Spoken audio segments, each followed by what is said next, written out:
Chapter 6. The Exposure. Such were the 6 men who had sworn to destroy the world. Again and again Syme strove to pull together his common sense in their presence. Sometimes he saw for an instant that these notions were subjective, that he was only looking at ordinary men, one of whom was old, another nervous, another short-sighted. The sense of an unnatural symbolism always settled back on him again. Each figure seemed to be somehow on the borderland of things, just as their theory was on the borderland of thought. He knew that each one of these men stood at the extreme end, so to speak, of some wild road of reasoning. He could only fancy, as in some old-world fable, that if a man went westward to the end of the world he would find something, say a tree, that was more or less than a tree possessed by a spirit, and that if he went east to the end of the world he would find something else that was not wholly itself, a tower, perhaps, of which the very shape was wicked. So these figures seemed to stand up, violent and unaccountable, against an ultimate horizon, visions from the verge. The ends of the earth were closing in. Talk had been going on steadily as he took in the scene, and not the least of the contrasts of that bewildering breakfast-table was the contrast between the easy and unobtrusive tone of talk and its terrible purport. They were deep in the discussion of an actual and immediate plot. The waiter downstairs had spoken quite correctly when he said that they were talking about bombs and kings. Only 3 days afterwards the Tsar was to meet the President of the French Republic in Paris, and over their bacon and eggs upon their sunny balcony these beaming gentlemen had decided how both should die. Even the instrument was chosen. The black-bearded Marquis, it appeared, was to carry the bomb. Ordinarily speaking, the proximity of this positive and objective crime would have sobered Syme, and cured him of all his merely mystical tremors. He would have thought of nothing but the need of saving at least 2 human bodies from being ripped in pieces with iron and roaring gas. But the truth was that by this time he had begun to feel a third kind of fear, more piercing and practical than either his moral revulsion or his social responsibility. Very simply, he had no fear to spare for the French President or the Tsar. He had begun to fear for himself. Most of the talkers took little heed of him, debating now with their faces closer together and almost uniformly grave, save when for an instant the smile of the secretary ran aslant across his face as the jagged lightning runs aslant across the sky. But there was one persistent thing which first troubled Syme and at last terrified him. The President was always looking at him, steadily and with a great and baffling interest. The enormous man was quite quiet, but his blue eyes stood out of his head, and they were always fixed on Syme. Syme felt moved to spring up and leap over the balcony. When the President's eyes were on him, he felt as if he were made of glass. He had hardly the shred of a doubt that in some silent and extraordinary way Sunday had found out that he was a spy. He looked over the edge of the balcony and saw policemen standing abstractedly just beneath, staring at the bright railings and the sunlit trees. Then there fell upon him the great temptation that was to torment him for many days. In the presence of these powerful and repulsive men, who were the princes of anarchy, he had almost forgotten the frail and fanciful figure of the poet Gregory, the mere aesthete of anarchism. He even thought of him now with an old kindness, as if they had played together when children. But he remembered that he was still tied to Gregory by a great promise. He had promised never to do the very thing that he now felt himself almost in the act of doing. He had promised not to jump over that balcony and speak to that policeman. He took his cold hand off the cold stone balustrade. His soul swayed in a vertigo of moral indecision. He had only to snap the thread of a rash vow made to a villainous society, and all his life could be as open and sunny as the square beneath him. He had, on the other hand, only to keep his antiquated honour and be delivered inch by inch into the power of this great enemy of mankind, whose very intellect was a torture chamber. Whenever he looked down into the square, he saw the comfortable policeman, a pillar of common sense and common order. Whenever he looked back at the breakfast table, he saw the President still quietly studying him with big, unbearable eyes. In all the torrent of his thought there were two thoughts that never crossed his mind. First, it never occurred to him to doubt that the President and his council could crush him if he continued to stand alone. The place might be public, the project might seem impossible, but Sunday was not the man who would carry himself thus easily without having, somehow or somewhere, set open his iron trap. Either by anonymous poison or sudden street accident, by hypnotism or by fire from hell, Sunday could certainly strike him. If he defied the man, he was probably dead, either struck stiff there in his chair or long afterwards as by an innocent ailment. If he called in the police promptly, arrested everyone, told all and set against them the whole energy of England, he would probably escape. Certainly not otherwise.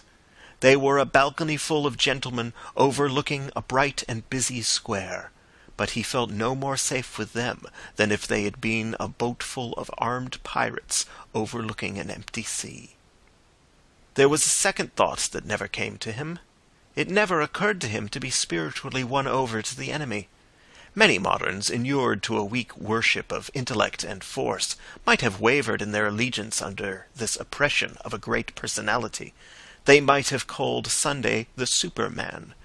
If any such creature be conceivable, he looked, indeed, somewhat like it, with his earth-shaking abstraction as of a stone statue walking. He might have been called something above man, with his large plans which were too obvious to be detected, with his large face which was too frank to be understood. But this was a kind of modern meanness to which Syme could not sink, even in his extreme morbidity. Like any man, he was coward enough to fear great force, but he was not quite coward enough to admire it. The men were eating as they talked, and even in this they were typical. Dr. Bull and the Marquis ate casually and conventionally of the best things on the table, cold pheasant or Strasbourg pie.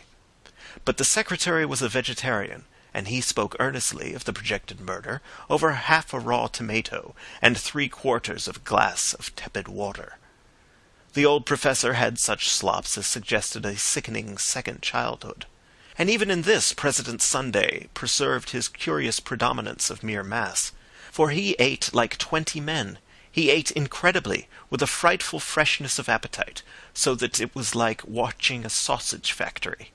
Yet continually, when he had swallowed a dozen crumpets, or drunk a quart of coffee, he would be found with his great head on one side, staring at Syme. "I have often wondered," said the Marquis, taking a great bite out of a slice of bread and jam, "whether it wouldn't be better for me to do it with a knife. Most of the best things have been brought off with a knife, and it would be a new emotion to get a knife into a French president and wriggle it round." "You are wrong," said the secretary, drawing his black brows together. "The knife was merely the expression of the old personal quarrel with a personal tyrant. Dynamite is not only our best tool, but our best symbol. It is as perfect a symbol of us as incense is of the prayers of the Christians. It expands. It only destroys because it broadens. Even so, thought only destroys because it broadens. A man's brain is a bomb," he cried out, loosening suddenly his strange passion and striking his own skull with violence. "My brain feels like a bomb night and day. It must expand. It must expand. A man's brain must expand if it breaks up the universe." "I don't want the universe broken up just yet," drawled the Marquis. "I want to do a lot of beastly things before I die. I thought of one yesterday in bed." "No, if the only end of the thing is nothing," said Dr. Bull with his sphinx-like smile, "it hardly seems worth doing." The old professor was staring at the ceiling with dull eyes. "Every man knows in his heart," he said, "that nothing is worth doing." There was a singular silence, and then the secretary said, "We are wandering, however, from the point. The only question is how Wednesday is to strike the blow. I take it we should all agree with the original notion of a bomb. As to the actual arrangements, I should suggest that tomorrow morning he should go first of all to—" The speech was broken off short under a vast shadow. President Sunday had risen to his feet, seeming to fill the sky above them. "Before we discuss that," he said in a small, quiet voice, "let us go into a private room. I have something very particular to say." Syme stood up before any of the others. The instant of choice had come at last. The pistol was at his head.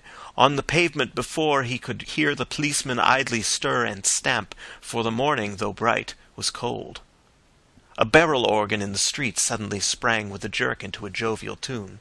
Syme stood up taut, as if it had been a bugle before the battle. He found himself filled with a supernatural courage that came from nowhere. That jingling music seemed full of the vivacity, the vulgarity, and the irrational valour of the poor, who in all those unclean streets were all clinging to the decencies and the charities of Christendom. His youthful prank of being a policeman had faded from his mind. He did not think of himself as the representative of the corps of gentlemen turned into fancy constables, or of the old eccentric who lived in the dark room. But he did feel himself as the ambassador of all these common and kindly people in the street who every day marched into the battle to the music of the barrel organ. And this high pride in being human had lifted him unaccountably to an infinite height above the monstrous men around him. For an instant at least he looked down upon all their sprawling eccentricities from the starry pinnacle of the commonplace. He felt towards them all that unconscious and elementary superiority that a brave man feels over powerful beasts, or a wise man over powerful errors.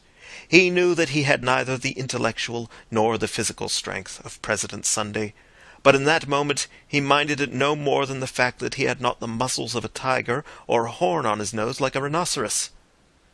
All was swallowed up in an ultimate certainty that the President was wrong and that the barrel organ was right.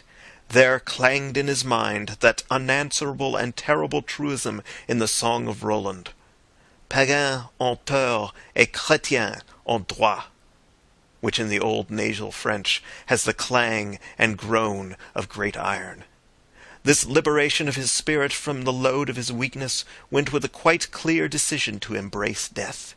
If the people of the barrel organ could keep their old world obligations, so could he. This very pride in keeping his word was that he was keeping it to miscreants. It was his last triumph over these lunatics, to go down into their dark room and die for something that they could not even understand. The barrel organ seemed to give the marching tune with the energy and the mingled noises of a whole orchestra, and he could hear deep and rolling, under all the trumpets of the pride of life, the drums of the pride of death. The conspirators were already filling through the open window and into the rooms behind.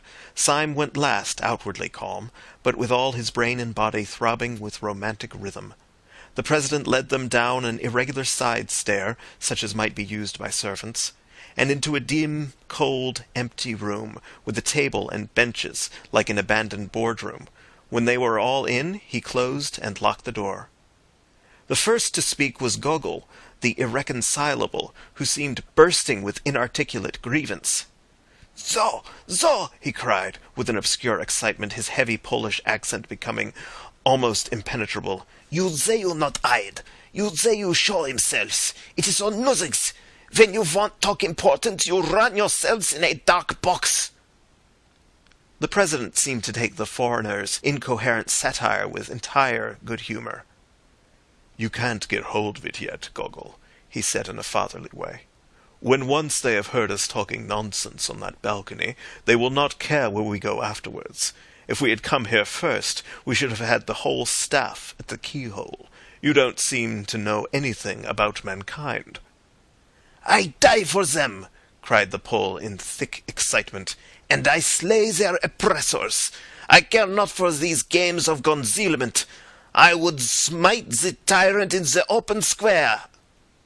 I see, said the President, nodding kindly as he seated himself at the top of a long table. "You die for mankind first, and then you get up and smite their oppressors, so that's all right. And now may I ask you to control your beautiful sentiments and sit down with the other gentlemen at this table. For the first time this morning something intelligent is going to be said."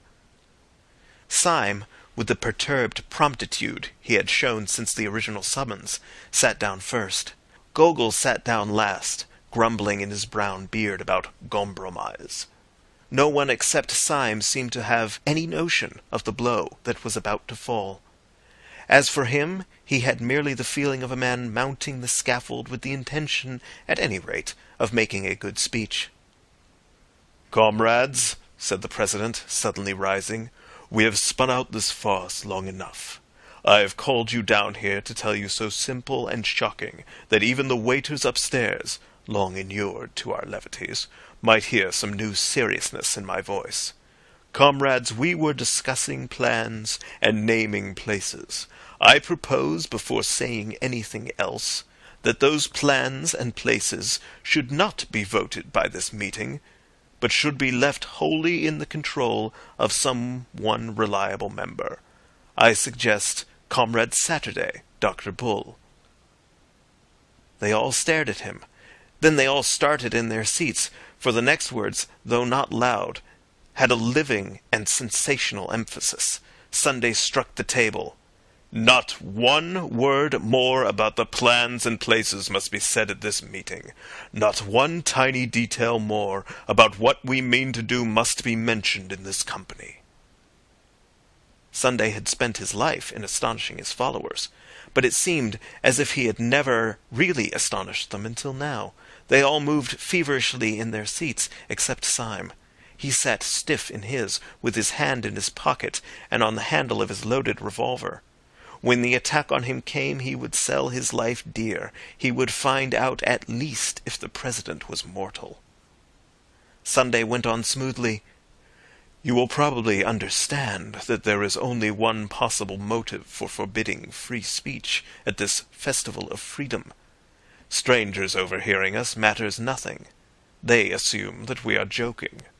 But what would matter, even unto death, is this, that there should be one actually among us who is not of us, who knows our grave purpose, but does not share it, who—" The secretary screamed out suddenly like a woman. "It can't be!" he cried, leaping. "There can't—" The President flapped his large flat hand on the table like the fin of some huge fish. "Yes," he said slowly. "There is a spy in this room. There is a traitor at this table. I will waste no more words. His name—" Syme half rose from his seat, his finger firm on the trigger. "His name is Gogol," said the President. "He is that hairy humbug over there who pretends to be a Pole." Gogol sprang to his feet, a pistol in each hand. With the same flash, 3 men sprang at his throat. Even the Professor made an effort to rise. But Syme saw little of the scene, for he was blinded with a beneficent darkness. He had sunk down into his seat shuddering, in a palsy of passionate relief. Chapter 7. The Unaccountable Conduct of Professor de Worms. "Sit down," said Sunday in a voice that he used once or twice in his life, a voice that made men drop drawn swords. The 3 who had risen fell away from Gogol, and that equivocal person himself resumed his seat. "Well, my man," said the President briskly, addressing him as one addresses a total stranger, "will you oblige me by putting your hand in your upper waistcoat pocket and showing me what you have there?" The alleged Pole was a little pale under his tangle of dark hair, but he put 2 fingers into the pocket with apparent coolness and pulled out a blue strip of card. When Syme saw it lying on the table, he woke up again to the world outside him, for although the card lay at the other extreme of the table and he could read nothing of the inscription on it, it bore a startling resemblance to the blue card in his own pocket, the card which had been given to him when he joined the anti-anarchist constabulary. "Pathetic Slav," said the President, "tragic child of Poland, are you prepared in the presence of that card to deny that you are in this company, shall we say, de trop?" "Righto," said the late Gogol. It made everyone jump to hear a clear, commercial, and somewhat cockney voice coming out of that forest of foreign hair. It was irrational, as if a Chinaman had suddenly spoken with a Scotch accent. "I gather that you fully understand your position," said Sunday. "You bet," answered the Pole. "I see it's a fair cop. All I say is I don't believe any Pole could have imitated my accent like I did his." "I concede the point," said Sunday. "I believe your own accent to be inimitable, though I shall practice it in my bath. Do you mind leaving your beard with your card?" "Not a bit," answered Gogol, and with one finger he ripped off the whole of his shaggy head covering, emerging with thin red hair and a pale pert face. "It was hot," he added. "I will do you the justice to say," said Sunday, not without a sort of brutal admiration, "that you seem to have kept pretty cool under it. Now listen to me. I like you. The consequence is that it would annoy me for just about 2.5 minutes if I heard that you had died in torments. Well, if you ever tell the police or any human soul about us, I shall have that 2.5 minutes of discomfort. On your discomfort I will not dwell. Good day. Mind the step." The red-haired detective who had masqueraded as Gogol rose to his feet without a word, and walked out of the room with an air of perfect nonchalance. Yet the astonished Syme was able to realize that this ease was suddenly assumed, for there was a slight stumble outside the door, which showed that the departing detective had not minded the step. "Time is flying," said the President in his gayest manner, after glancing at his watch, which, like everything about him, seemed bigger than it ought to be. "I must go off at once. I have to take the chair at a humanitarian meeting." The secretary turned to him with working eyebrows. "Would it not be better," he said a little sharply, "to discuss further the details of our project now that the spy has left us?" "No, I think not," said the President with a yawn like an unobtrusive earthquake. "Leave it as it is. Let Saturday settle it. I must be off. Breakfast here next Sunday." But the late Laodiceans had whipped up the almost naked nerves of the secretary. He was one of those men who are conscientious even in crime. "I must protest, President, that the thing is irregular," he said. "It is a fundamental rule of our society that all plans shall be debated in full council. Of course, I fully appreciate your forethought when in the actual presence of a traitor." "Secretary," said the President seriously, "if you'd take your head home and boil it for a turnip, it might be useful. I can't say, but it might." The secretary reared back in a kind of equine anger. "I really fail to understand," he began in high offense. That's it, said the President, nodding a great many times. "That's where you fail right enough. You fail to understand." "Why, you dancing donkey," he roared, rising. "You didn't want to be overheard by a spy, didn't you? How do you know you aren't overheard now?" And with these words, he shouldered his way out of the room, shaking with incomprehensible scorn. 4 of the men left behind gaped after him without any apparent glimmering of his meaning. Syme alone had even a glimmering, and such as it was, it froze him to the bone. If the last words of the President meant anything, they meant that he had not, after all, passed unsuspected. They meant that while Sunday could not denounce him like Gogol, he still could not trust him like the others. The other 4 got to their feet, grumbling more or less, and betook themselves elsewhere to find lunch, for it was already well past midday. The Professor went last very slowly and painfully. Syme sat long after the rest had gone, revolving his strange position. He had escaped a thunderbolt, but he was still under a cloud. At last he rose and made his way out of the hotel into Leicester Square. The bright, cold day had grown increasingly colder, and when he came out into the street, he was surprised by a few flakes of snow. While he still carried the sword stick and the rest of Gregory's portable luggage, he had thrown the cloak down and left it somewhere, perhaps on the steam tug, perhaps on the balcony. Hoping, therefore, that the snow shower might be slight, he stepped back out of the street for a moment and stood up under the doorway of a small and greasy hairdresser's shop, the front window of which was empty, except for a sickly wax lady in evening dress. Snow, however, was beginning to thicken and fall fast, and Syme, having found one glance at the wax lady quite sufficient to depress his spirits, stared out instead into the white and empty street. He was considerably astonished to see, standing quite still outside the shop and staring into the window, a man. His top hat was loaded with snow, like the hat of Father Christmas. The white drift was rising round his boots and ankles, but it seemed as if nothing could tear him away from the contemplation of the colourless wax doll in dirty evening dress. That any human being could stand in such weather looking into such a shop was a matter of sufficient wonder to Syme, but his idle wonder turned suddenly into a personal shock, for he realized that the man standing there was the paralytic old Professor de Worms. It scarcely seemed the place for a person of his years and infirmities.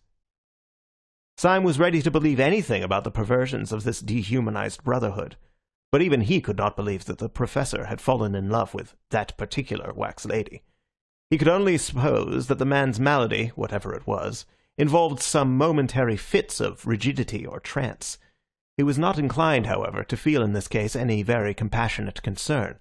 On the contrary, he rather congratulated himself that the professor's stroke and his elaborate and limping walk would make it easy to escape from him and leave him miles behind. For Syme thirsted first and last to get clear of the whole poisonous atmosphere, if only for an hour. Then he could collect his thoughts, formulate his policy, and decide finally whether he should or should not keep faith with Gregory. He strolled away through the dancing snow, turned up 2 or 3 streets, down through 2 or 3 others, and entered a small Soho restaurant for lunch. He partook reflectively of 4 small and quaint courses, drank half a bottle of red wine, and ended up over black coffee and a black cigar, still thinking. He had taken his seat in the upper room of the restaurant, which was full of the chink of knives and the chatter of foreigners. He remembered that in old days he'd imagined that all these harmless and kindly aliens were anarchists. He shuddered, remembering the real thing. But even the shudder had the delightful shame of escape. The wine, the common food, the familiar place, the faces of natural and talkative men, made him almost feel as if the council of the 7 days had been a bad dream. And although he knew it was nevertheless an objective reality, it was at least a distant one. Tall houses and populous streets lay between him and his last sight of the shameful 7. He was free in free London, and drinking wine among the free. With a somewhat easier action, he took his hat and stick and strolled down the stair into the shop below. When he entered that lower room, he stood stricken and rooted to the spot. At a small table, close up to the blank window and the white street of snow, sat the old anarchist professor over a glass of milk, with his lifted, livid face and pendant eyelids. For an instant, Syme stood as rigid as the stick he leant upon. Then, with a gesture as of blind hurry, he brushed past the professor, dashing open the door and slamming it behind him, and stood outside in the snow.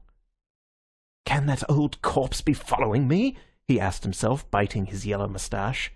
"I stopped too long up in that room so that even such leaden feet could catch me up. One comfort is, with a little brisk walking I can put a man like that as far away as Timbuktu. Oh, am I too fanciful? Was he really following me? Surely Sunday would not be such a fool as to send a lame man."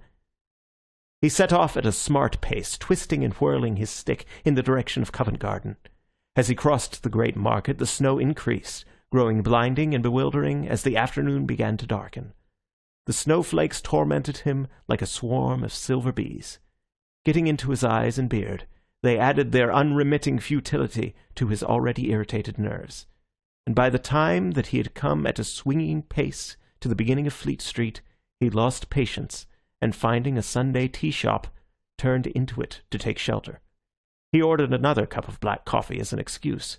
Scarcely had he done so when Professor de Worms hobbled heavily into the shop, sat down with difficulty, and ordered a glass of milk. Syme's walking stick had fallen from his hand with a great clang which confessed the concealed steel. But the professor did not look round. Syme, who was commonly a cool character, was literally gasping as a rustic gapes at a conjuring trick. He had seen no cab following. He had heard no wheels outside the shop. To all mortal appearances, the man had come on foot. But the old man could only walk like a snail, and Syme had walked like the wind. He started up and snatched the stick, half crazy with the contradiction in mere arithmetic, and swung out of the swinging doors, leaving his coffee untasted. An omnibus going to the bank went rattling by with an unusual rapidity. He had a violent run of 100 yards to reach it, but he managed to spring, swaying upon the splashboard, and, pausing for an instant to pant, he climbed on to the top. When he had been seated for about half a minute, he heard behind him a sort of heavy and asthmatic breathing. Turning sharply, he saw rising gradually higher and higher up the omnibus steps a top hat, soiled and dripping with snow, and under the shadow of its brim the short-sighted face and shaky shoulders of Professor de Worms. He let himself into a seat with characteristic care, and wrapped himself up to the chin in the mackintosh rug. Every movement of the old man's tottering figure and vague hands, every uncertain gesture and panic-stricken pause, seemed to put it beyond question that he was helpless, that he was in the last imbecility of the body. He moved by inches. He let himself down with little gasps of caution. And yet, unless the philosophical entities called time and space have no vestige even of a practical existence, it appeared quite unquestionable that he had run after the omnibus. Syme sprang erect upon the rocking car, and after staring wildly at the wintry sky that grew gloomier every moment, he ran down the steps. He had repressed an elemental impulse to leap over the side. Too bewildered to look back or to reason, he rushed into one of the little courts at the side of Fleet Street, as a rabbit rushes into a hole. He had a vague idea, if this incomprehensible old jack-in-the-box was really pursuing him, that in the labyrinth of little streets he could soon throw him off the scent. He dived in and out of those crooked lanes, which were more like cracks than thoroughfares, and by the time he had completed about 20 alternate angles and described an unthinkable polygon, he paused to listen for any sound of pursuit. There was none. There could not in any case have been much, for the little streets were thick with the soundless snow. Somewhere behind Red Lion Court, however, he noticed a place where some energetic citizen had cleared away the snow for a space of about 20 yards, leaving the wet, glistening cobblestones. He thought little of this as he passed it, only plunging into yet another arm of the maze.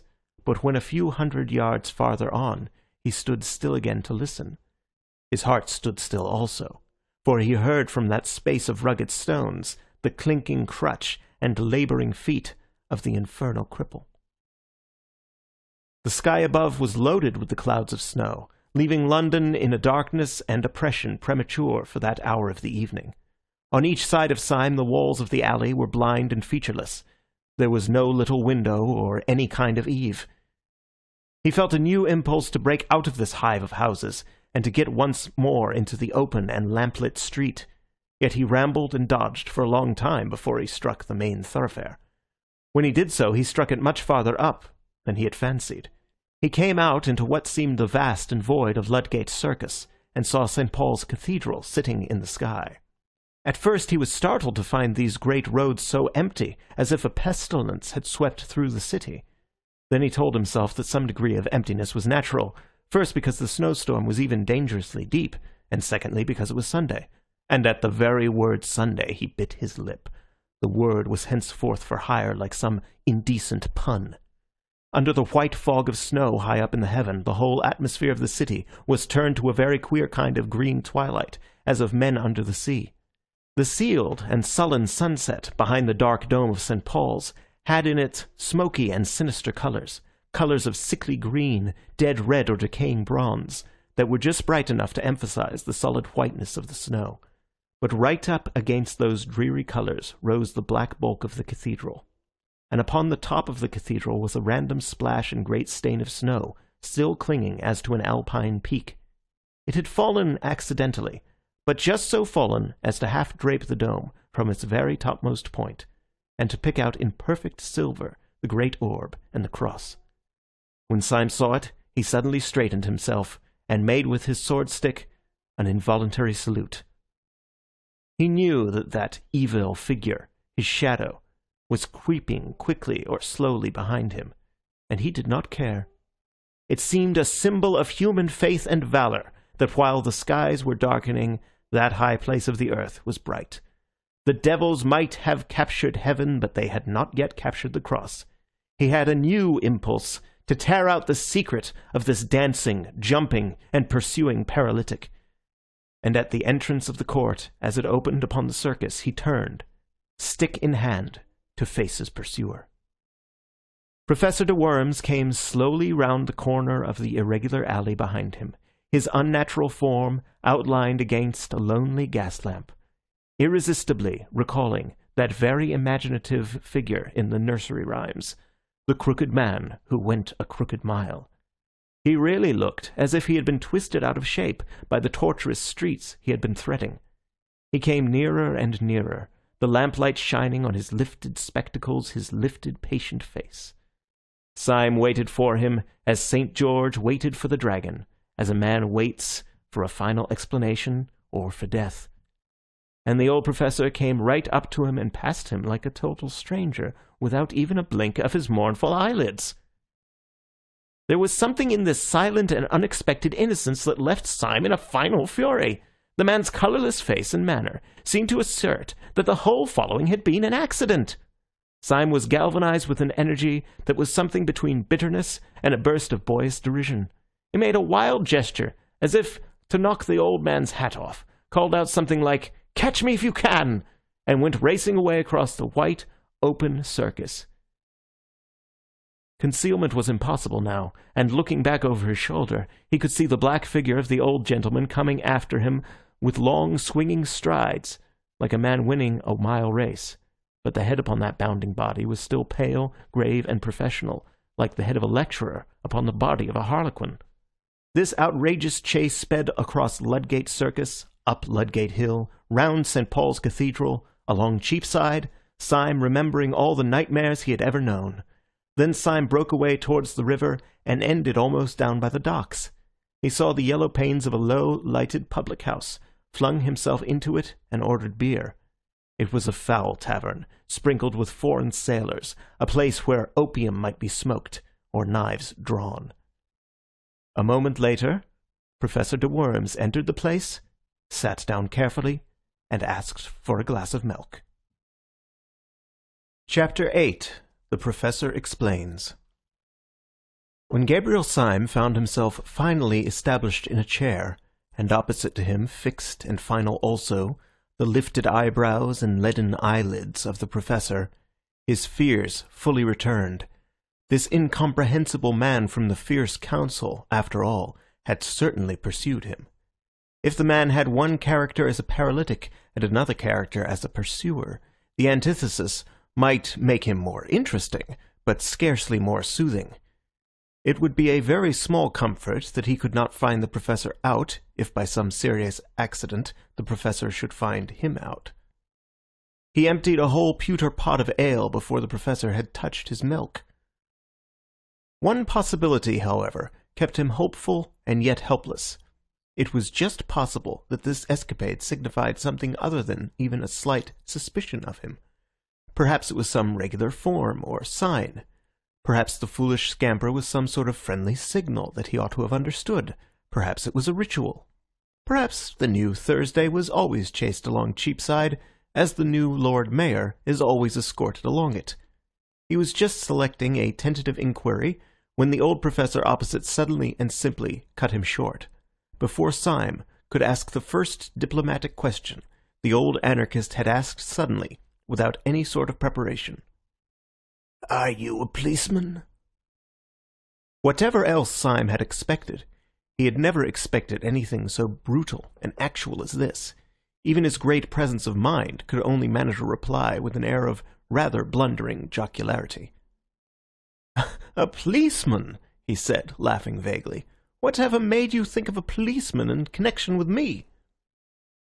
"The process was simple enough," answered the professor patiently. "I thought you looked like a policeman. I think so now." "Did I take a policeman's hat by mistake out of the restaurant?" asked Syme, smiling wildly. "Have I by any chance got a number stuck on me somewhere? Have my boots got that watchful look? Why must I be a policeman? Do let me be a postman." The old professor shook his head with a gravity that gave no hope, but Syme ran on with a feverish irony. But perhaps I misunderstood the delicacies of your German philosophy. Perhaps policeman is a relative term. In an evolutionary sense, sir, the ape fades so gradually into the policeman that I myself can never detect the shade. The monkey is only the policeman that may be. Perhaps a maiden lady on Clapham Common is only the policeman that might have been. I don't mind being the policeman that might have been. I don't mind being anything in German thought. "Are you in the police service?" said the old man, ignoring all Syme's improvised and desperate raillery. "Are you a detective?" Syme's heart turned to stone, but his face never changed. "Your suggestion is ridiculous," he began. "Why on earth—" The old man struck his palsied hand passionately on the rickety table, nearly breaking it. "Do you hear me ask a plain question, you pattering spy?" he shrieked in a high, crazy voice. "Are you or are you not a police detective?" "No," answered Syme, like a man standing on the hangman's drop. "You swear it," said the old man, leaning across to him, his dead face becoming, as it were, loathsomely alive. "You swear it! You swear it! If you swear falsely, will you be damned? Will you be sure that the devil dances at your funeral? Will you see that the nightmare sits on your grave? Will there really be no mistake? You are an anarchist? You are a dynamiter?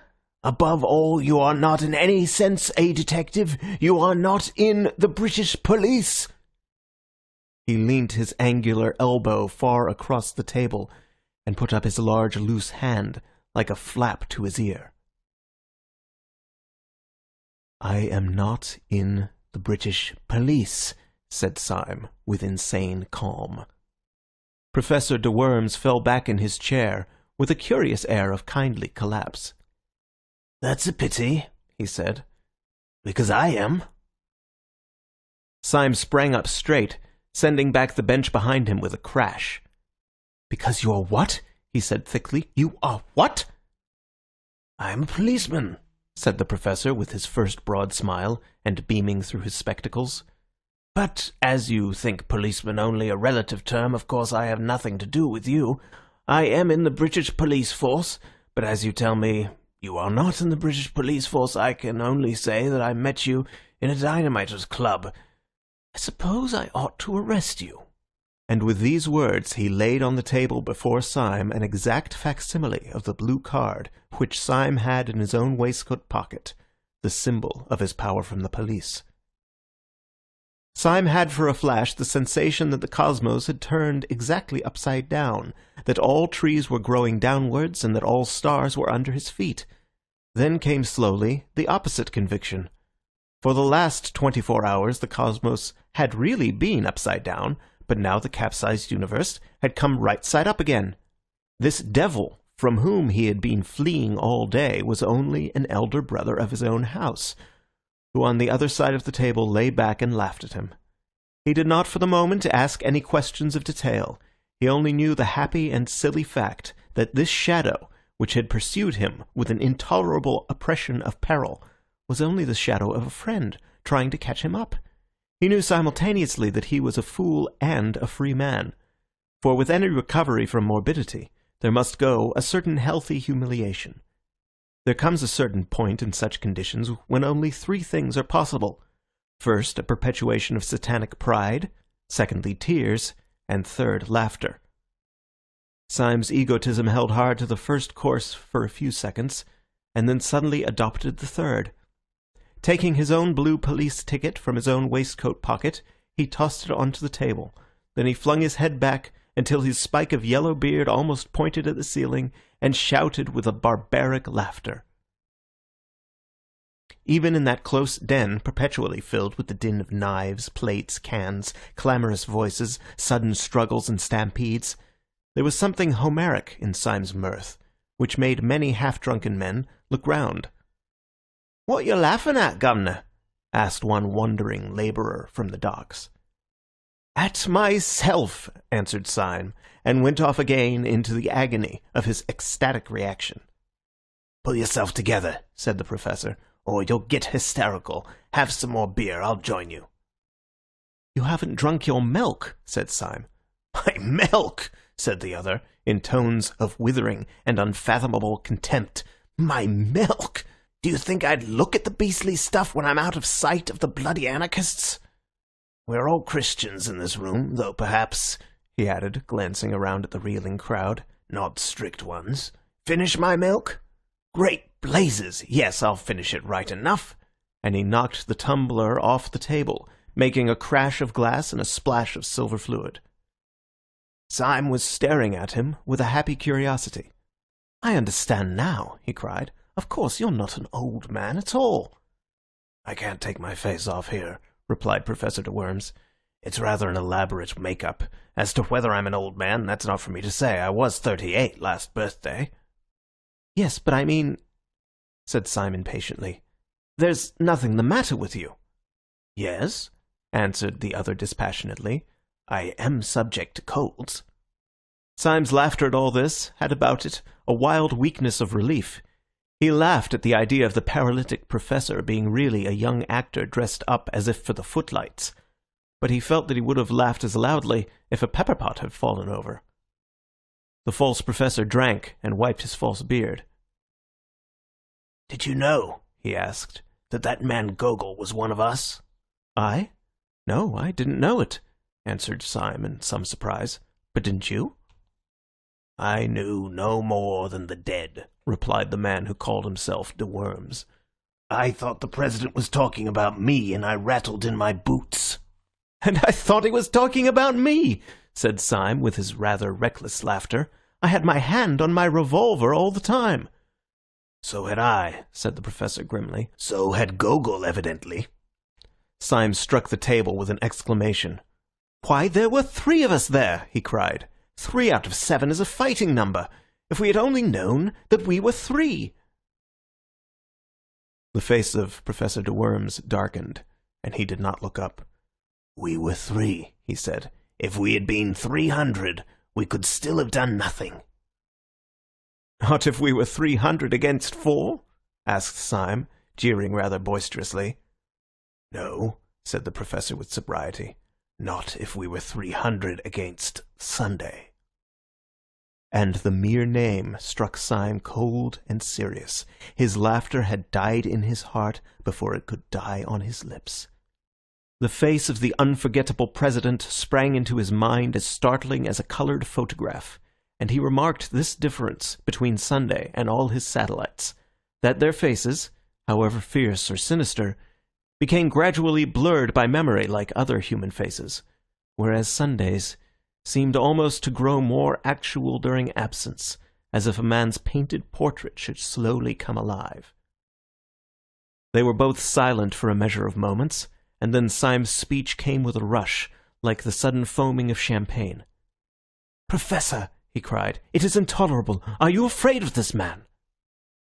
The professor lifted his heavy lids, and gazed at Syme with large, wide-open blue eyes of an almost ethereal honesty. "Yes, I am," he said mildly.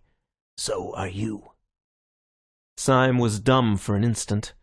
Then he rose to his feet erect, like an insulted man, and thrust the chair away from him.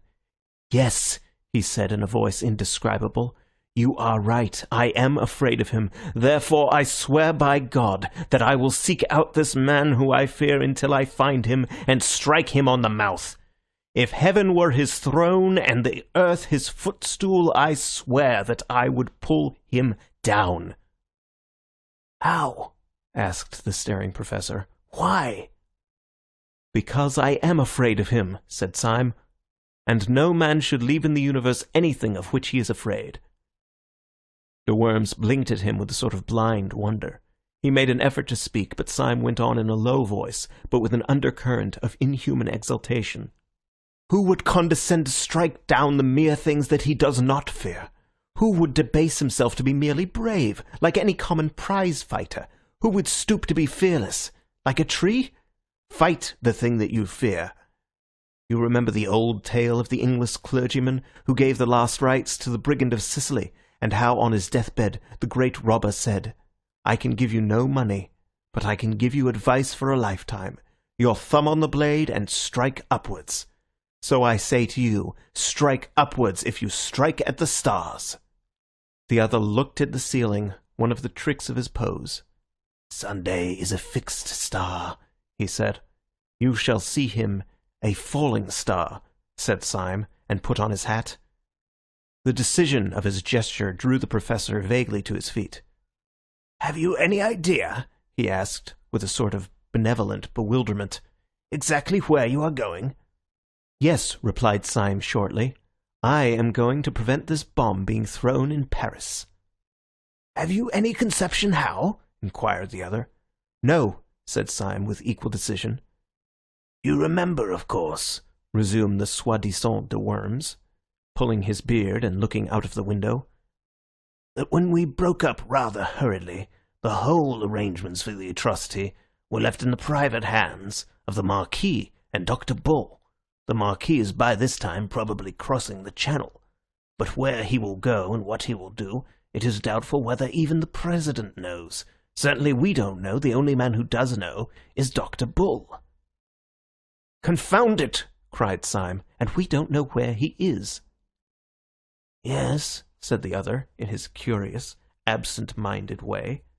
"I know where he is myself." "Will you tell me?" asked Syme, with eager eyes. "I will take you there," said the professor, and took down his own hat from a peg. Syme stood looking at him with a sort of rigid excitement. "What do you mean?" he asked sharply. "Will you join me? Will you take the risk?" "Young man," said the professor pleasantly, "I am amused to observe that you think I am a coward. As to that, I will say only one word, and that shall be entirely in the manner of your own philosophical rhetoric. You think that it is possible to pull down the President. I know that it is impossible, and I am going to try it." And opening the tavern door, which let in a blast of bitter air, they went out together into the dark streets by the docks. Most of the snow was melted or trampled to mud, but here and there a clot of it still showed grey, rather than white, in the gloom. The small streets were sloppy and full of pools, which reflected the flaming lamps irregularly and by accident, like fragments of some other and fallen world. Syme felt almost dazed as he stepped through this growing confusion of lights and shadows. But his companion walked on with a certain briskness, towards where, at the end of the street, an inch or two of the lamplit river looked like a bar of flame. "Where are you going?" Syme inquired. "Just now," answered the professor, "I am going just round the corner to see whether Dr. Bull has gone to bed. He is hygienic and retires early." "Dr. Bull?" exclaimed Syme. "Does he live round the corner?" "No," answered his friend. "As a matter of fact, he lives some way off on the other side of the river, but we can tell from here whether he has gone to bed." Turning the corner as he spoke, and facing the dim river flecked with flame, he pointed with his stick to the other bank. On the Surrey side at this point, there ran out into the Thames, seeming almost to overhang it, a bulk and cluster of those tall tenements dotted with lighted windows, and rising like factory chimneys to an almost insane height. Their special poise and position made one block of buildings especially look like a Tower of Babel with 100 eyes. Syme had never seen any of the skyscraping buildings in America, so he could only think of the buildings in a dream. Even as he stared, the highest light in this innumerably lighted turret abruptly went out, as if this black Argus had winked at him with one of his innumerable eyes.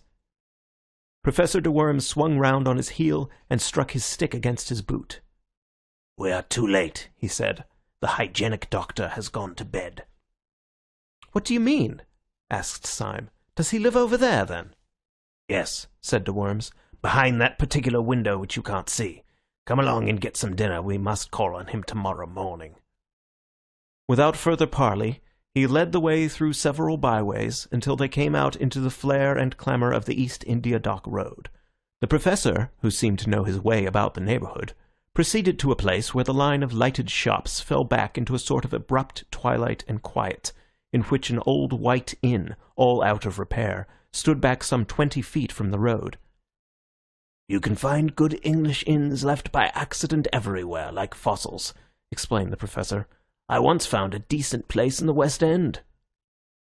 "I suppose," said Syme, smiling, "that this is the corresponding decent place in the East End?" "It is," said the Professor reverently, and went in. In that place they dined and slept, both very thoroughly. The beans and bacon which these unaccountable people cooked well, the astonishing emergence of Burgundy from their cellars, crowned Syme's sense of a new comradeship and comfort. Through all this ordeal his root horror had been isolation, and there are no words to express the abyss between isolation and having one ally. It may be conceded to the mathematicians that 4 is twice 2, but 2 is not twice 1. 2 is 2,000 times 1. That is why, in spite of 100 disadvantages, the world will always return to monogamy. Syme was able to pour out for the first time the whole of his outrageous tale from the time when Gregory had taken him to the little tavern by the river. He did it idly and amply in a luxuriant monologue, as a man speaks with very old friends. On his side also, the man who had impersonated Professor de Worms was not less communicative. His own story was almost as silly as Syme's. "That's a good get-up of yours," said Syme, draining a glass of Macon. "A lot better than old Gogol's. Even at the start I thought he was a bit too hairy." "A difference of artistic theory," replied the Professor pensively. "Gogol was an idealist. He made up as the abstract or platonic ideal of an anarchist. But I am a realist. I am a portrait painter. But, indeed, to say that I am a portrait painter is an inadequate expression. I am a portrait." "I don't understand you," said Syme. "I am a portrait," repeated the Professor. "I am a portrait of the celebrated Professor de Worms, who is, I believe, in Naples." "You mean you are made up like him," said Syme. "But doesn't he know that you are taking his nose in vain?" "He knows it right enough," replied his friend cheerfully. "Then why doesn't he denounce you?" "I have denounced him," answered the Professor. "Do explain yourself," said Syme. "With pleasure, if you don't mind hearing my story," replied the eminent foreign philosopher. "I am by profession an actor, and my name is Wilkes. When I was on the stage, I mixed with all sorts of bohemian and blackguard company. Sometimes I touched the edge of the turf, sometimes the riff-raff of the arts, and occasionally the political refugee. In some den of exiled dreamers, I was introduced to the great German nihilist philosopher, Professor de Worms. I did not gather much about him beyond his appearance, which was very disgusting, and which I studied carefully. I understood that he had proved that the destructive principle in the universe was God. Hence he insisted on the need for a furious and incessant energy, rending all things in pieces. Energy, he said, was the all. He was lame, short-sighted, and partially paralytic. When I met him, I was in a frivolous mood, and I disliked him so much that I resolved to imitate him. If I had been a draftsman, I would have drawn a caricature. I was only an actor. I could only act a caricature. I made myself up into what was meant for a wild exaggeration of the old professor's dirty old self. When I went into the room full of his supporters, I expected to be received with a roar of laughter, or, if they were too far gone, with a roar of indignation at the insult. I cannot describe the surprise I felt when my entrance was received with a respectful silence, followed, when I had first opened my lips, with a murmur of admiration. The curse of the perfect artist had fallen upon me. I had been too subtle, I had been too true. They thought I really was the great nihilist professor. I was a healthy-minded young man at the time, and I confess that it was a blow. Before I could fully recover, however, 2 or 3 of these admirers ran up to me radiating indignation and told me that a public insult had been put upon me in the next room. I inquired its nature. It seemed that an impertinent fellow had dressed himself up as a preposterous parody of myself. I had drunk more champagne than was good for me, and in a flash of folly I decided to see the situation through. Consequently, it was to meet the glare of the company and my own lifted eyebrows and freezing eyes that the real professor came into the room. I need hardly say there was a collision. The pessimists all round me looked anxiously from one professor to the other professor to see which was really the more feeble. But I won. An old man in poor health, like my rival, could not be expected to be so impressively feeble as a young actor in the prime of life. You see, he really had paralysis, and working within this definite limitation, he couldn't be so jolly paralytic as I was. Then he tried to blast my claims intellectually. I countered that by a very simple dodge. Whenever he said something that nobody but he could understand, I replied with something which I could not even understand myself. "I don't fancy," he said, "that you could have worked out the principle that evolution is only negation, since there inheres in it the introduction of lacuna, which are an essential of differentiation." I replied quite scornfully, "You read all that up in Pinckwerts. The notion that involution function eugenically was exposed long ago by Glump. It is unnecessary for me to say that there never were such people as Pinckwerts and Glump. But the people all round, rather to my surprise, seemed to remember them quite well, and the professor, finding that the learned and mysterious method left him rather at the mercy of an enemy slightly deficient in scruples, fell back upon a more popular form of wit. "I see," he sneered. "You prevail like the false pig in Aesop." "And you fail," I answered, smiling, "like the hedgehog in Montaigne." "Need I say that there is no hedgehog in Montaigne?" "Your claptrap comes off," he said. "So would your beard." I had no intelligent answer to this, which was quite true and rather witty. But I laughed heartily, answered, "Like the Pantheist's boots," at random, and turned on my heel with all the honours of victory. The real professor was thrown out, but not with violence, though one man tried very patiently to pull off his nose. He is now, I believe, received everywhere in Europe as a delightful impostor. His apparent earnestness and anger, you see, make him all the more entertaining. "Well," said Syme, "I can understand your putting on his dirty old beard for a night's practical joke, but I don't understand your never taking it off again." "That is the rest of the story," said the impersonator. "When I myself left the company, followed by reverent applause, I went limping down the dark street, hoping that I should soon be far enough away to be able to walk like a human being. To my astonishment, as I was turning the corner, I felt a touch on my shoulder, and turning, found myself under the shadow of an enormous policeman. He told me I was wanted. I struck a sort of paralytic attitude and cried in a high German accent, "Yes, I am wanted by the oppressed of the world. You are arresting me on the charge of being the great anarchist, Professor de Worms." The policeman impassively consulted a paper in his hand. "No, sir," he said civilly. "At least, not exactly, sir. I am arresting you on the charge of not being the celebrated anarchist, Professor de Worms." This charge, if it was criminal at all, was certainly the lighter of the two, and I went along with the man doubtful but not greatly dismayed. I was shown into a number of rooms, and eventually into the presence of a police officer, who explained that a serious campaign had been opened against the centres of anarchy, and that this, my successful masquerade, might be of considerable value to the public safety. He offered me a good salary and this little blue card. Though our conversation was short, he struck me as a man of very massive common sense and humour. But I cannot tell you much about him personally, because... Syme laid down his knife and fork. "I know," he said, "because you talked to him in a dark room." Professor de Worms nodded and drained his glass. Chapter 9. The Man in Spectacles. "Burgundy is a jolly thing," said the professor sadly, as he set his glass down. "You don't look as if it were," said Syme. "You drink it as if it were medicine." "You must excuse my manner," said the professor dismally. "My position is rather a curious one. Inside I am really bursting with boyish merriment, but I acted the paralytic professor so well that now I can't leave off.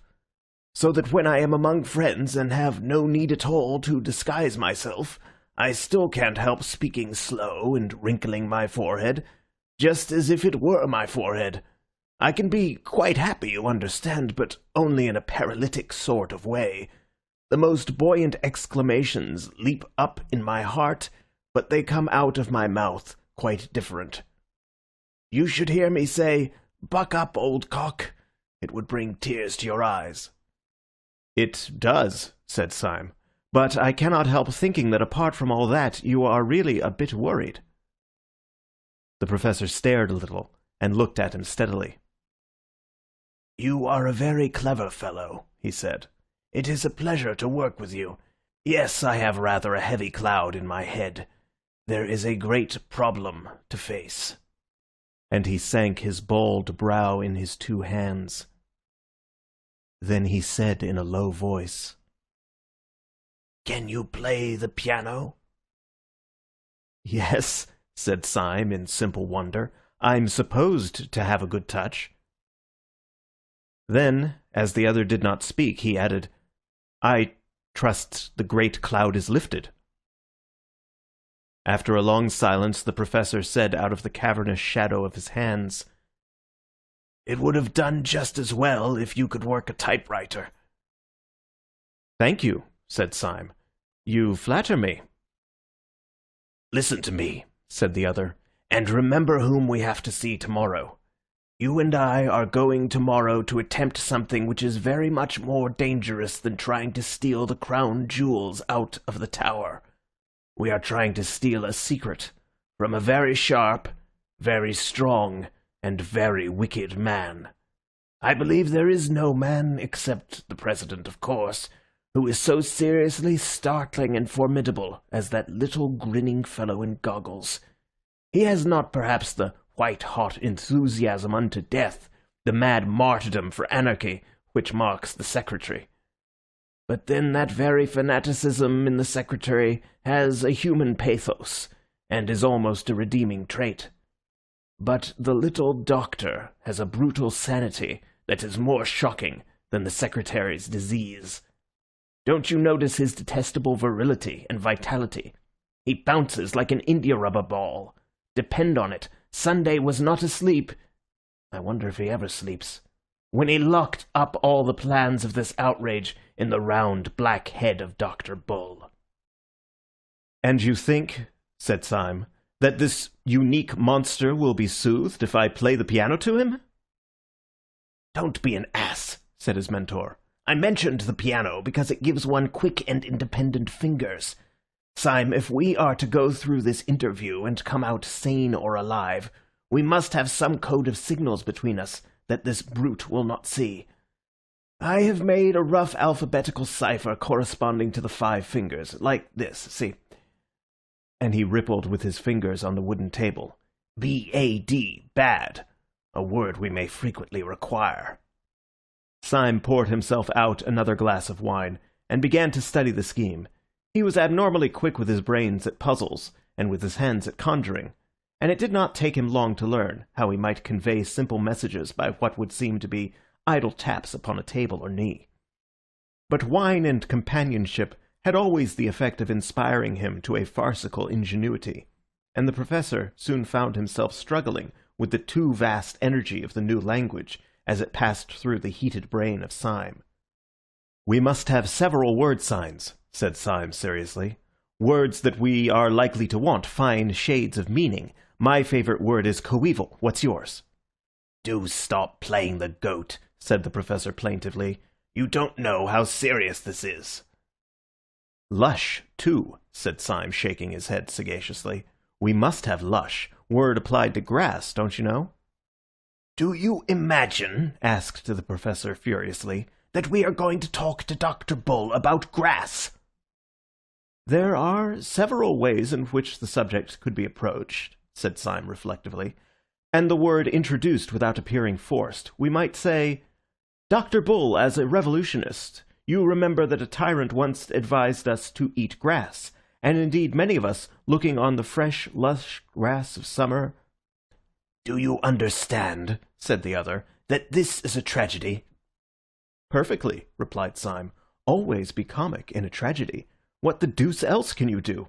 I wish this language of yours had a wider scope. I suppose we could not extend it from the fingers to the toes. That would involve pulling off our boots and socks during the conversation, which, however unobtrusively performed—" "Syme," said his friend with a stern simplicity, "go to bed." Syme, however, sat up in bed for a considerable time mastering the new code. He was awakened next morning while the east was still sealed with darkness, and found his grey-bearded ally standing like a ghost beside his bed. Syme sat up in bed blinking, then slowly collected his thoughts, threw off the bedclothes, and stood up. It seemed to him in some curious way that all the safety and sociability of the night before fell with the bedclothes off him, and he stood up in an air of cold danger. He still felt an entire trust and loyalty towards his companion, but it was the trust between two men going to the scaffold. "Well," said Syme with a forced cheerfulness as he pulled on his trousers, "I dreamt of that alphabet of yours. Did it take you long to make it up?" The professor made no answer, but gazed in front of him with eyes the colour of a wintry sea. So Syme repeated his question. "I say, did it take you long to invent all this? I'm considered good at these things, and it was a good hour's grind. Did you learn it all on the spot?" The professor was silent. His eyes were wide open, and he wore a fixed but very small smile. "How long did it take you?" The professor did not move. "Confound you, can't you answer?" called out Syme, in a sudden anger that had something like fear underneath. Whether or no the professor could answer, he did not. Syme stood staring back at the stiff face like parchment and the blank blue eyes. His first thought was that the professor had gone mad, but his second thought was more frightful. After all, what did he know about this queer creature, whom he had heedlessly accepted as a friend? What did he know except that the man had been at the anarchist breakfast and had told him a ridiculous tale? How improbable it was that there should be another friend there beside Gogol. Was this man's silence a sensational way of declaring war? Was this adamantine stare, after all, only the awful sneer of some threefold traitor who had turned for the last time? He stood and strained his ears in this heartless silence. He almost fancied he could hear dynamiters come to capture him, shifting softly in the corridor outside. Then his eye strayed downwards, and he burst out laughing, though the professor himself stood there as voiceless as a statue. His 5 dumb fingers were dancing alive upon the dead table. Syme watched the twinkling movements of the talking hand, and read clearly the message, "I will only talk like this. We must get used to it." He rapped out the answer with the impatience of relief. "All right, let's get out to breakfast." They took their hats and sticks in silence, but as Syme took his sword stick, he held it hard. They paused for a few minutes only to stuff down coffee and coarse, thick sandwiches at a coffee stall, and then made their way across the river, which under the grey and growing light looked as desolate as Acheron. They reached the bottom of the huge block of buildings, which they had seen from across the river, and began in silence to mount the naked and numberless stone steps, only pausing now and then to make short remarks on the rail of the banisters. At about every other flight they passed a window. Each window showed them a pale and tragic dawn lifting itself laboriously over London. From each the innumerable roofs of slate looked like the leaden surges of a grey, troubled sea after rain. Syme was increasingly conscious that his new adventure had somehow a quality of cold sanity worse than the wild adventures of the past. Last night, for instance, the tall tenements had seemed to him like a tower in a dream. As he now went up the weary and perpetual steps, he was daunted and bewildered by their almost infinite series. But it was not the hot horror of a dream, or of anything that might be exaggeration or delusion. Their infinity was more like the empty infinity of arithmetic, something unthinkable yet necessary to thought. Or it was like the stunning statements of astronomy about the distance of the fixed stars. He was ascending the house of reason, a thing more hideous than unreason itself. By the time they reached Dr. Bull's landing, a last window showed them a harsh white dawn, edged with banks of a kind of coarse red, more like red clay than red cloud, and when they entered Dr. Bull's bare garret, it was full of light. Syme had been haunted by a half-historic memory in connection with these empty rooms and that austere daybreak. The moment he saw the garret and Dr. Bull sitting writing at a table, he remembered what the memory was: the French Revolution.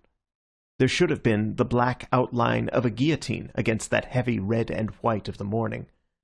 Dr. Bull was in his white shirt and black breeches only. His cropped, dark head might well have just come out of its wig. He might have been Marat or a more slipshod Robespierre. Yet when he was seen properly, the French fancy fell away. The Jacobins were idealists. There was about this man a murderous materialism. His position gave him a somewhat new appearance. The strong white light of morning coming from one side, creating sharp shadows, made him seem both more pale and more angular than he had looked at the breakfast on the balcony. Thus the two black glasses that encased his eyes might really have been black cavities in his skull, making him look like a death's head. And indeed, if ever Death himself sat writing at a wooden table, it might have been he. He looked up and smiled brightly enough as the men came in, and rose with the resilient rapidity of which the professor had spoken. He set chairs for both of them, and going to a peg behind the door, proceeded to put on a coat and waistcoat of rough dark tweed. He buttoned it up neatly, and came back to sit down at his table. The quiet good humour of his manner left his two opponents helpless.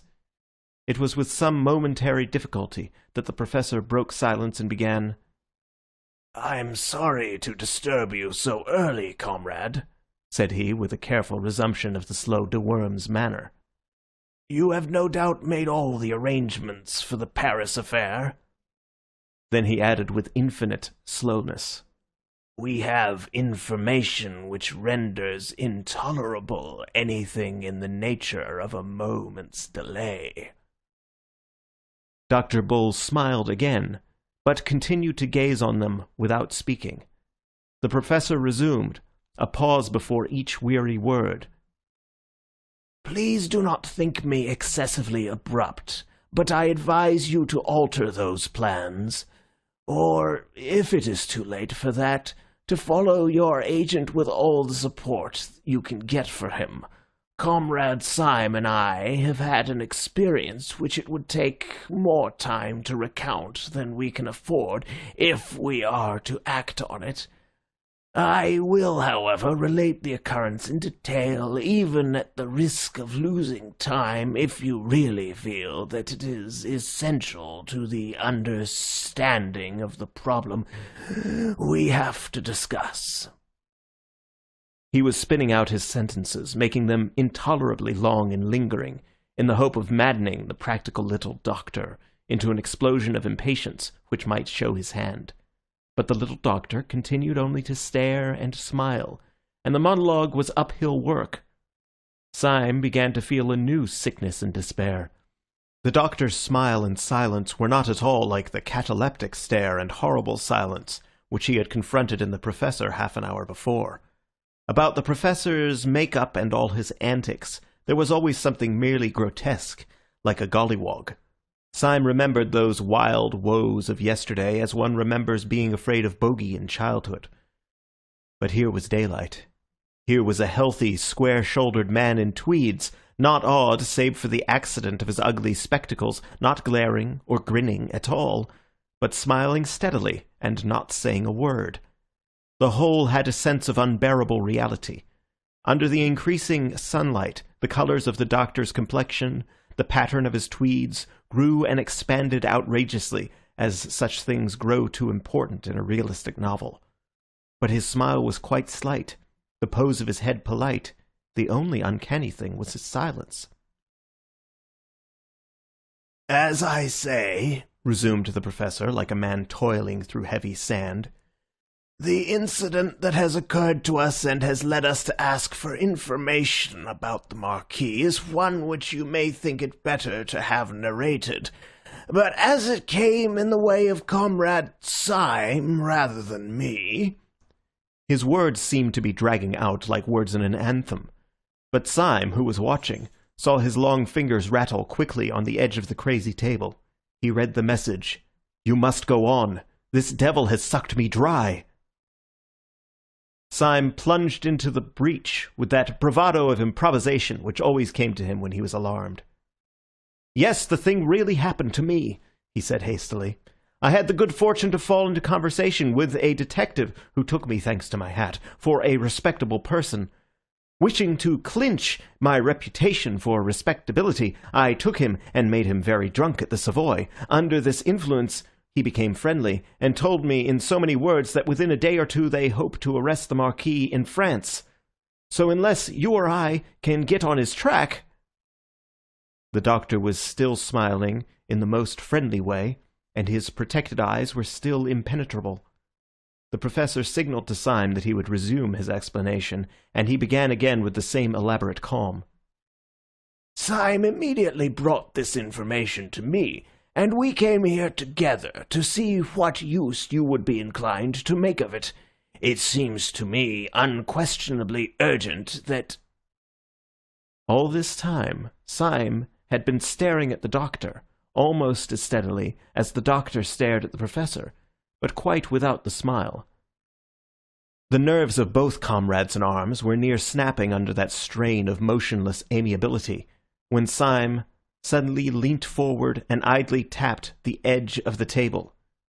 His message to his ally ran, "I have an intuition." The professor, with scarcely a pause in his monologue, signalled back, "Then sit on it." Syme telegraphed, "It is quite extraordinary." The other answered, "Extraordinary rot." Syme said, "I am a poet." The other retorted, "You are a dead man." Syme had gone quite red up to his yellow hair, and his eyes were burning feverishly. As he said, he had an intuition, and it had risen to a sort of light-headed certainty. Resuming his symbolic taps, he signalled to his friend, "You scarcely realize how poetic my intuition is. It has that sudden quality we sometimes feel in the coming of spring." He then studied the answer on his friend's fingers. The answer was, "Go to hell." The professor then resumed his merely verbal monologue addressed to the doctor. "Perhaps I should rather say," said Syme on his fingers, "that it resembles that sudden smell of the sea which may be found in the heart of lush woods." His companion disdained to reply. "Or yet again," tapped Syme, "it is positive, as is the passionate red hair of a beautiful woman." The professor was continuing his speech, but in the middle of it Syme decided to act. He leant across the table and said in a voice that could not be neglected, "Dr. Bull!" The doctor's sleek and smiling head did not move, but they could have sworn that under his dark glasses his eyes darted towards Syme. "Dr. Bull," said Syme, in a voice peculiarly precise and courteous, "would you do me a small favour? Would you be so kind as to take off your spectacles?" The professor swung round on his seat and stared at Syme with a sort of frozen fury of astonishment. Syme, like a man who has thrown his life and fortune on the table, leaned forward with a fiery face. The doctor did not move. For a few seconds there was a silence, in which one could hear a pin drop, split once by the single hoot of a distant steamer on the Thames. Then Dr. Bull rose slowly, still smiling, and took off his spectacles. Syme sprang to his feet, stepping backwards a little like a chemical lecturer from a successful explosion. His eyes were like stars, and for an instant he could only point without speaking. The professor had also started to his feet, forgetful of his supposed paralysis. He leaned on the back of the chair and stared doubtfully at Dr. Bull, as if the doctor had been turned into a toad before his eyes. and indeed it was almost as great a transformation scene. The two detectives saw sitting in the chair before them a very boyish-looking young man, with very frank and happy hazel eyes, an open expression, cockney clothes like those of a city clerk, and an unquestionable breath about him of being very good and rather commonplace. The smile was still there, but it might have been the first smile of a baby. "I knew I was a poet," cried Syme in a sort of ecstasy. "I knew my intuition was as infallible as the Pope. It was the spectacles that did it. It was all the spectacles. Given those beastly black eyes and all the rest of him his health and his jolly looks, made him a live devil among dead ones." "It certainly does make a queer difference," said the Professor shakily. "But as regards the project of Dr. Bull—" "Project be damned!" roared Syme, beside himself. "Look at him! Look at his face! Look at his collar! Look at his blessed boots! You don't suppose, do you, that thing's an anarchist?" "Syme!" cried the other in an apprehensive agony. "Why, by God," said Syme, "I'll take the risk of that myself. Dr. Bull, I am a police officer. There's my card!" And he flung down the blue card upon the table. The Professor still feared that all was lost, but he was loyal. He pulled out his own official card and put it beside his friend's. Then the third man burst out laughing, and for the first time that morning they heard his voice.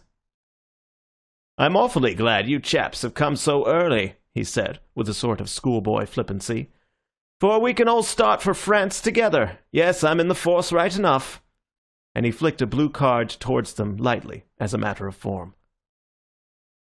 Clapping a brisk bowler on his head and resuming his goblin glasses, the doctor moved so quickly towards the door that the others instinctively followed him. Syme seemed a little distrait, and as he passed under the doorway he suddenly struck his stick on the stone passage so that it rang. "But Lord God Almighty!" he cried out.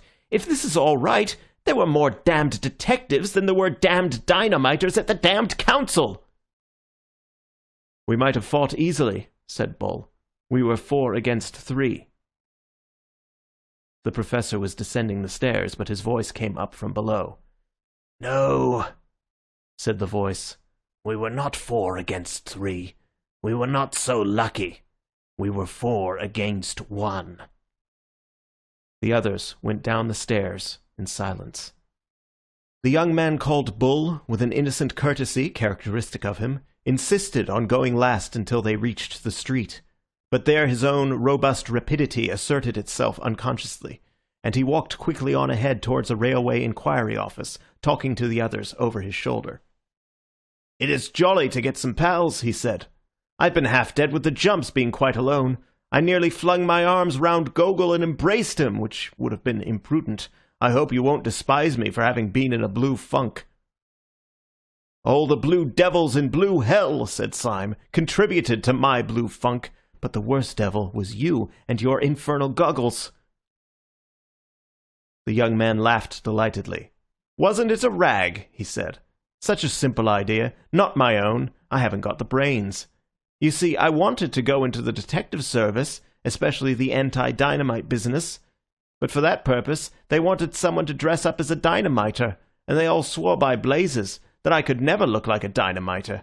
They said my very walk was respectable, and that seen from behind I looked like the British Constitution. They said I looked too healthy and too optimistic and too reliable and benevolent. They called me all sorts of names at Scotland Yard. They said that if I had been a criminal, I might have made my fortune by looking so like an honest man. But as I had the misfortune to be an honest man, there was not even the remotest chance of my assisting them by ever looking like a criminal. But at last I was brought before some old josser who was high up in the force, and who seemed to have no end of a head on his shoulders. And there the others all talked hopelessly. One asked whether a bushy beard would hide my nice smile. Another said that if they blacked my face, I might look like a Negro anarchist. But this old chap chipped in with a most extraordinary remark. "A pair of smoked spectacles will do it," he said positively. "Look at him now. He looks like an angelic office boy. Put him on a pair of smoked spectacles, and children will scream at the sight of him." And so it was, by George. When once my eyes were covered, all the rest, smile and big shoulders and short hair, made me look like a perfect little devil. As I say, it was simple enough that when it was done, like miracles. But that wasn't the really miraculous part of it. There was one really staggering thing about the business, and my head still turns at it." "What was that?" asked Syme. "I'll tell you," answered the man in spectacles. "This big pot in the police, who sized me up so that he knew how the goggles would go with my hair and socks. By God, he never saw me at all." Syme's eyes suddenly flashed on him. "How was that?" he asked. "I thought you talked to him." "So I did," said Bull brightly. "But we talked in a pitch-dark room like a coal cellar. There, you would never have guessed that." "I could not have conceived it," said Syme gravely. "It is indeed a new idea," said the Professor. Their new ally was, in practical matters, a whirlwind. At the inquiry office he asked with businesslike brevity about the trains for Dover. Having got his information, he bundled the company into a cab and put them and himself inside a railway carriage before they had properly realized the breathless process. They were already on the Calais boat before conversation flowed freely. "I had already arranged," he explained, "to go to France for my lunch, but I am delighted to have someone to lunch with me. You see, I had to send that beast the Marquis over with his bomb because the President had his eye on me, though God knows how. I'll tell you the story some day. It was perfectly choking. Whenever I tried to slip out of it, I saw the President somewhere, smiling out of the bow window of a club, or taking off his hat to me from the top of an omnibus. I tell you, you can say what you like. That fellow sold himself to the devil. He can be in 6 places at once." "So you sent the Marquis off, I understand?" asked the Professor. "Was it long ago? Shall we be in time to catch him?" "Yes," answered the new guide. "I've timed it all. He'll still be at Calais when we arrive." "But when we do catch him at Calais," said the Professor, "what are we going to do?" At this question, the countenance of Dr. Bull fell for the first time. He reflected a little, and then said, "Theoretically, I suppose we ought to call the police." "Not I," said Syme. "Theoretically, I ought to drown myself first. I promised a poor fellow, who was a real modern pessimist, on my word of honor not to tell the police. I'm no hand at casuistry, but I can't break my word to a modern pessimist. It's like breaking one's word to a child." "I'm in the same boat," said the Professor. "I tried to tell the police, and I couldn't because of some silly oath I took. You see, when I was an actor, I was a sort of all-round beast. Perjury or treason is the only crime I haven't committed. If I did that, I shouldn't know the difference between right and wrong." "I've been through all that," said Dr. Bull, "and I've made up my mind. I gave my promise to the secretary. You know him, man who smiles upside down. My friends, that man is the most utterly unhappy man that was ever human. It may be his digestion, or his conscience, or his nerves, or his philosophy of the universe, but he's damned, he's in hell. Well, I can't turn on a man like that and hunt him down. It's like whipping a leper. I may be mad, but that's how I feel, and there's jolly well the end of it." "I don't think you're mad," said Syme. "I knew you would decide like that when first you—" "Eh?" said Dr. Bull. "When first you took off your spectacles." Dr. Bull smiled a little, and strolled across the deck to look at the sunlit sea. Then he strolled back again, kicking his heels carelessly, and a companionable silence fell between the 3 men. "Well," said Syme, "it seems that we have all the same kind of morality or immorality, so we had better face the fact that comes of it." "Yes," assented the Professor, "you're quite right. And we must hurry up, for I can see the grey nose standing out from France." "The fact that comes of it," said Syme seriously, "is this, that we 3 are alone on this planet. Gogol has gone, God knows where. Perhaps the President has smashed him like a fly. On the council we are 3 men against 3, like the Romans who held the bridge. But we are worse off than that. First, because they can appeal to their organization, and we cannot appeal to ours. And second, because one of those 3 other men," said the Professor, "is not a man." Syme nodded, and was silent for a second or two. Then he said, My idea is this. We must do something to keep the Marquis in Calais till tomorrow midday. I have turned over 20 schemes in my head. We cannot denounce him as a dynamiter, that is agreed. We cannot get him detained on some trivial charge, for we should have to appear. He knows us, and he would smell a rat. We cannot pretend to keep him on anarchist business. He might swallow much in that way, but not the notion of stopping in Calais while the Tsar went safely through Paris. We might try to kidnap him and lock him up ourselves, but he is a well-known man here. He has a whole bodyguard of friends. He is very strong and brave, and the event is doubtful. The only thing I can see to do is actually to take advantage of the very things that are in the Marquis's favour. I am going to profit by the fact that he is a highly respected nobleman. I am going to profit by the fact that he has many friends and moves in the best society." "What the devil are you talking about?" asked the professor. "The Symes are first mentioned in the 14th century," said Syme, "but there is a tradition that one of them rode behind Bruce at Bannockburn. Since 1350 the tree is quite clear." "He's gone off his head," said the little doctor, staring. "Our bearings," continued Syme calmly, "are argent a chevron gules charged with 3 cross crotslets of the field. The motto varies." The professor seized Syme roughly by the waistcoat. "We are just inshore," he said. "Are you seasick or joking in the wrong place?" "My remarks are almost painfully practical," answered Syme in an unhurried manner. "The house of Saint-Eustache is also very ancient. The Marquis cannot deny that he is a gentleman. He cannot deny that I am a gentleman.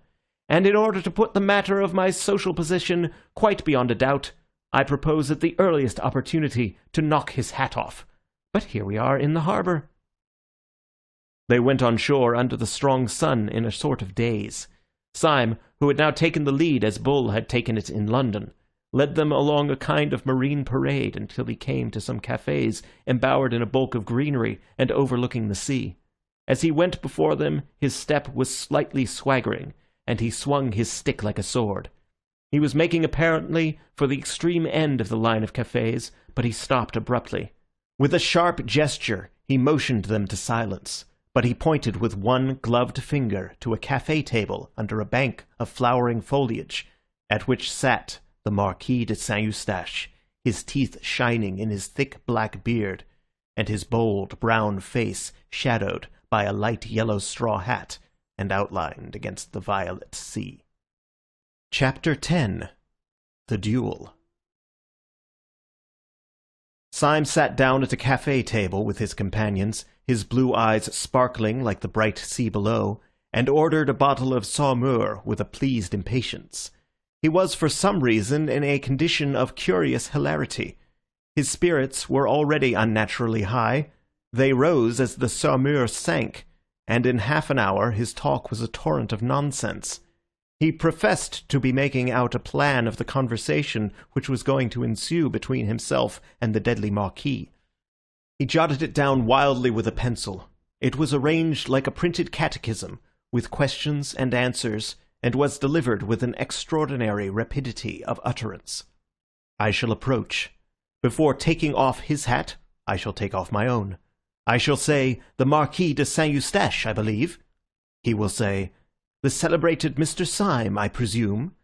He will say in the most exquisite French, "How are you?" I shall reply in the most exquisite Cockney, "Oh, just the Syme." "Oh, shut it," said the man in spectacles. "Pull yourself together and chuck away that bit of paper. What are you really going to do?" "But it was a lovely catechism," said Syme pathetically. "Do let me read it to you. It has only 43 questions and answers, and some of the Marquis's answers are wonderfully witty. I like to be just to my enemy." "But what's the good of it all?" asked Dr. Bull in exasperation. "It leads up to my challenge, don't you see?" said Syme, beaming, "when the Marquis has given the 39th reply, which runs." "Has it by any chance occurred to you," asked the professor with a ponderous simplicity, "that the Marquis may not say all the 43 things you have put down for him? In that case, I understand, your own epigrams may appear somewhat more forced. Syme struck the table with a radiant face. "Why, how true that is," he said, "and I never thought of it. Sir, you have an intellect beyond the common. You will make a name." "Oh, you're as drunk as an owl," said the doctor. "It only remains," continued Syme, quite unperturbed, "to adopt some other method of breaking the ice, if I may so express it, between myself and the man I wish to kill. And since the course of a dialogue cannot be predicted by one of its parties alone, as you have pointed out with such recondite acumen, the only thing to be done, I suppose, is for the one party as far as possible to do all the dialogue by himself. And so I will, by George!" And he stood up suddenly, his yellow hair blowing in the slight sea breeze. A band was playing in a café chantant, hidden somewhere among the trees, and a woman had just stopped singing. On Syme's heated head, the bray of the brass band seemed like the jar and jingle of that barrel organ in Leicester Square, to the tune of which he had once stood up to die. He looked across to the little table where the Marquis sat. The man had two companions now, solemn Frenchmen in frock coats and silk hats, one of them with the red rosette of the Legion of Honor, evidently people of a solid social position. Besides these black cylindrical costumes, the Marquis, in his loose straw hat and light spring clothes, looked bohemian and even barbaric. But he looked the Marquis. Indeed, one might say that he looked the king, with his animal elegance, his scornful eyes, and his proud head lifted against the purple sea. But he was no Christian king, at any rate. He was rather some swarthy despot, half Greek, half Asiatic, who in the days when slavery seemed natural looked down on the Mediterranean, on his galley and his groaning slaves. Just so, Syme thought, would the brown gold face of such a tyrant have shone against the dark green olives and the burning blue. "Are you going to address the meeting?" asked the professor peevishly, seeing that Syme still stood up without moving. Syme drained his last glass of sparkling wine. "I am," he said, pointing across to the Marquis and his companions. That meeting displeases me. I am going to pull that meeting's great, ugly, mahogany-colored nose." He stepped across swiftly, if not quite steadily. The Marquis, seeing him, arched his black Assyrian eyebrows in surprise, but smiled politely. "You are Mr. Syme, I think," he said. Syme bowed. "And you are the Marquis de Saint-Eustache," he said gracefully. "Permit me to pull your nose." He leant over to do so, but the Marquis started backwards, upsetting his chair, and the two men in top hats held Syme back by the shoulders. "This man has insulted me," said Syme, with gestures of explanation. "Insulted you?" cried the gentleman with the red rosette. "When?" "Oh, just now," said Syme recklessly. "He insulted my mother." "Insulted your mother?" exclaimed the gentleman incredulously. "Well, anyhow," said Syme, conceding a point, "my aunt." "But how can the Marquis have insulted your aunt just now?" said the second gentleman, with some legitimate wonder. "He has been sitting here all the time." "Ah, it was what he said," said Syme darkly. "I said nothing at all," said the Marquis, "except something about the band. I only said that I liked Wagner played well." "It was an allusion to my family," said Syme firmly. "My aunt played Wagner badly. It was a painful subject. We are always being insulted about it." "This seems most extraordinary," said the gentleman who was décor, looking doubtfully at the Marquis. "Oh, I assure you," said Syme earnestly, "the whole of your conversation was simply packed with sinister allusions to my aunt's weaknesses." "This is nonsense," said the second gentleman. "I, for one, have said nothing for half an hour, except that I like the singing of that girl with the black hair." "Well, there you are again," said Syme indignantly. "My aunt's was red." "It seems to me," said the other, "that you are simply seeking a pretext to insult the Marquis." "By George," said Syme, facing round and looking at him. "What a clever chap you are!" The Marquis started up, with eyes flaming like a tiger's. "Seeking a quarrel with me?" he cried. "Seeking a fight with me? By God, there was never a man who had to seek long. These gentlemen will perhaps act for me. There are still 4 hours of daylight. Let us fight this evening." Syme bowed, with a quite beautiful graciousness. "Marquis," he said, "your action is worthy of your fame and blood.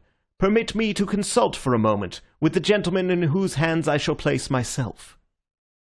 In 3 long strides he rejoined his companions, and they, who had seen his champagne-inspired attack and listened to his idiotic explanations, were quite startled at the look of him, for now that he came back to them he was quite sober, a little pale, and he spoke in a low voice of passionate practicality. "I have done it," he said hoarsely. "I have fixed a fight on the beast. But look here and listen carefully. There is no time for talk. You are my seconds, and everything must come from you. Now you must insist, and insist absolutely, on the duel coming off after 7 tomorrow, so as to give me the chance of preventing him from catching the 7:45 for Paris. If he misses that, he misses his crime. He can't refuse to meet you on such a small point of time and place. But this is what he will do. He will choose a field somewhere near a wayside station where he can pick up the train. He is a very good swordsman, and he will trust to killing me in time to catch it. But I can fence well too, and I think I can keep him in play at any rate until the train is lost. Then perhaps he may kill me to console his feelings. You understand? Very well then, let me introduce you to some charming friends of mine." And leading them quickly across the parade, he presented them to the Marquis's seconds by 2 very aristocratic names of which they had not previously heard. Syme was subject to spasms of singular common sense, not otherwise a part of his character. They were, as he said of his impulse about the spectacles, poetic intuitions, and they sometimes rose to the exaltation of prophecy. He had correctly calculated in this case the policy of his opponent.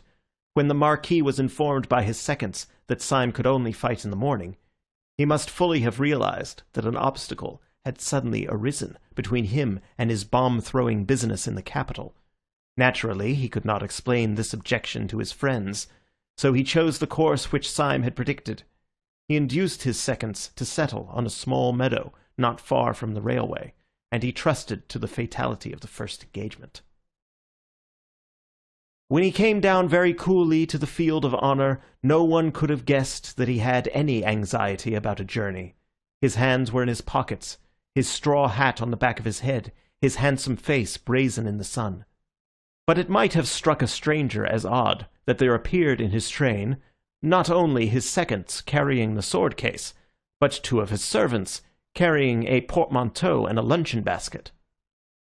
Early as was the hour, the sun soaked everything in warmth, and Syme was vaguely surprised to see so many spring flowers burning gold and silver in the tall grass in which the whole company stood almost knee-deep.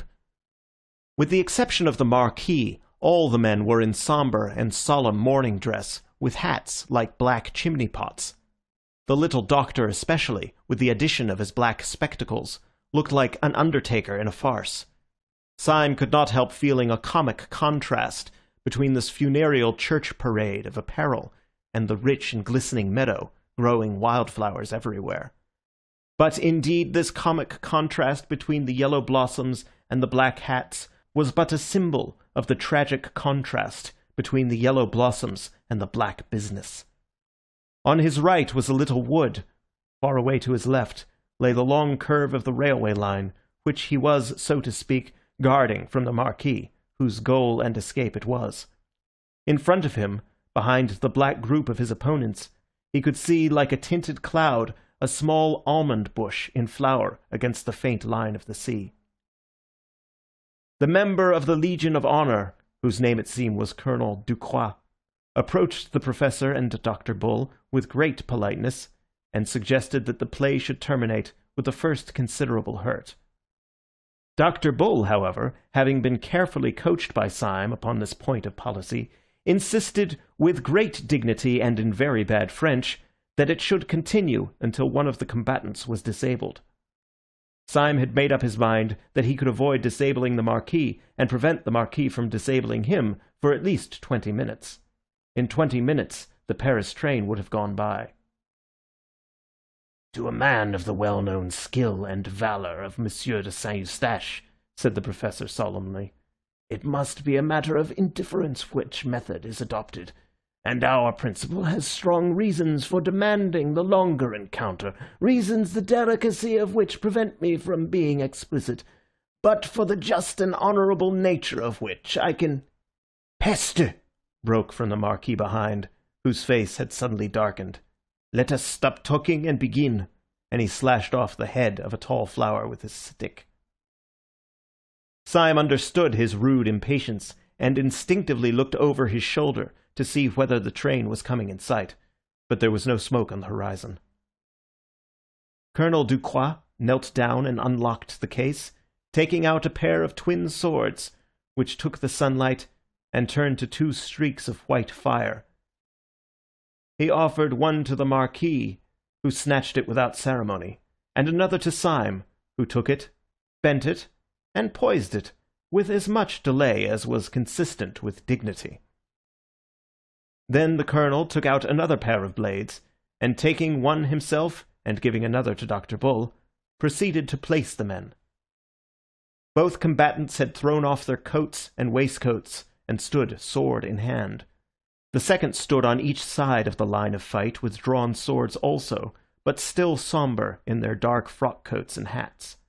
The principals saluted. The colonel said quietly, "Engage," and the two blades touched and tingled. When the jar of the joined iron ran up Syme's arm, all the fantastic fears that have been the subject of this story fell from him like dreams from a man waking up in bed. He remembered them clearly and in order as mere delusions of the nerves, how the fear of the professor had been the fear of the tyrannic accidents of nightmare, and how the fear of the doctor had been the fear of the airless vacuum of science. The first was the old fear that any miracle might happen, the second the more hopeless modern fear that no miracle can ever happen. But he saw that these fears were fancies, for he found himself in the presence of the great fact of the fear of death, with its coarse and pitiless common sense. He felt like a man who had dreamed all night of falling over precipices, and had woke up on the morning when he was to be hanged. For as soon as he had seen the sunlight run down the channel of his foe's foreshortened blade, and as soon as he had felt the two tongues of steel touch, vibrating like two living things, he knew that his enemy was a terrible fighter, and that probably his last hour had come. He felt a strange and vivid value in all the earth around him, in the grass under his feet. He felt the love of life in all living things. He could almost fancy that he heard the grass growing. He could almost fancy that even as he stood, fresh flowers were springing up and breaking into blossom in the meadow, flowers blood red and burning gold and blue, fulfilling the whole pageant of the spring.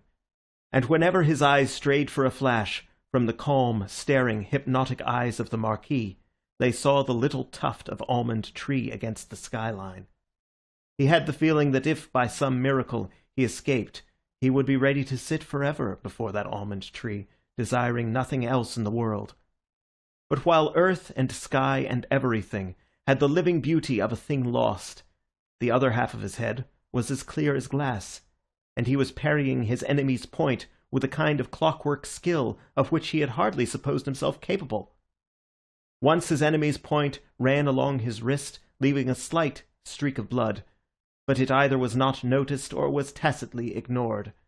Every now and then he riposted, and once or twice he could almost fancy that he felt his point go home, but as there was no blood on blade or shirt, he supposed he was mistaken. Then came an interruption and a change. At the risk of losing all, the Marquis, interrupting his quiet stare, flashed one glance over his shoulder at the line of a railway on his right. Then he turned on Syme a face transfigured to that of a fiend, and began to fight as if with 20 weapons. The attack came so fast and furious that the one shining sword seemed a shower of shining arrows. Syme had no chance to look at the railway, but also he had no need. He could guess the reason of the Marquis's sudden madness of battle. The Paris train was in sight. But the Marquis's morbid energy overreached itself. Twice Syme, parrying, knocked his opponent's point far out of the fighting circle, and the third time his riposte was so rapid that there was no doubt about the hit this time. Syme's sword actually bent under the weight of the Marquis's body, which it had pierced. Syme was as certain that he had stuck his blade into his enemy as a gardener that he has stuck his spade into the ground. Yet the Marquis sprang back from the stroke without a stagger, and Syme stood staring at his own sword point like an idiot. There was no blood on it at all. There was an instant of rigid silence, and then Syme in his turn fell furiously on the other, filled with a flaming curiosity.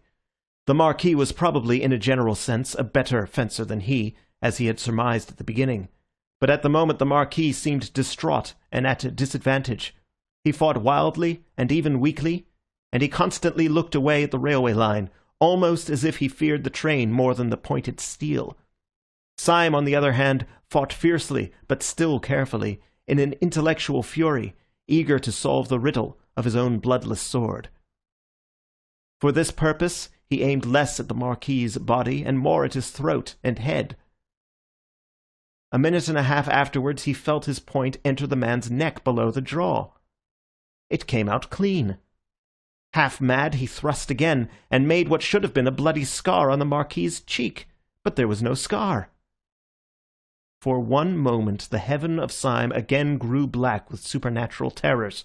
Surely the man had a charmed life. But this new spiritual dread was a more awful thing than had been the mere spiritual topsy-turvydom symbolized by the paralytic who pursued him. The professor was only a goblin. This man was a devil. Perhaps he was the devil. Anyhow, this was certain, that 3 times had a human sword been driven into him and made no mark. When Syme had that thought, he drew himself up, and all that was good in him sang high up in the air as a high wind sings in the trees.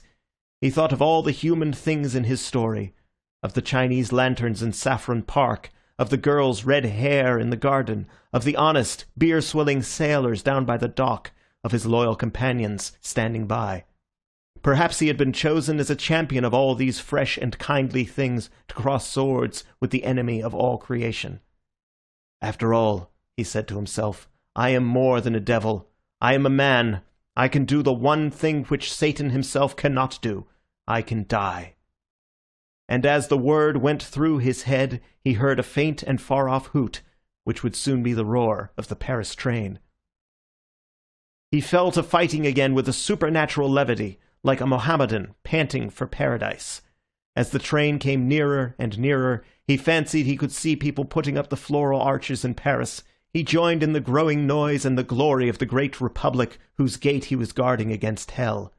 His thoughts rose higher and higher with the rising roar of the train, which ended, as if proudly, in a long and piercing whistle. The train stopped.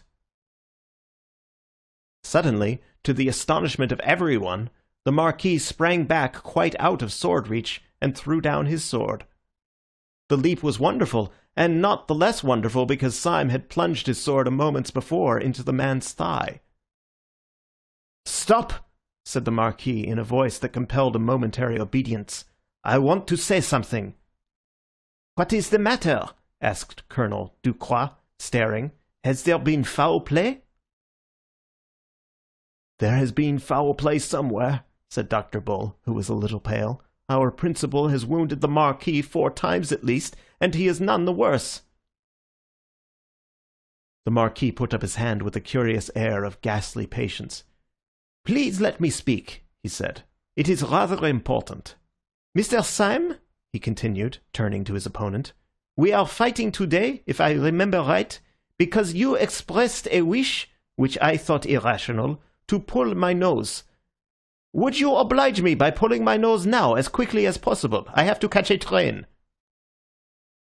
"I protest that this is most irregular," said Dr. Bull indignantly.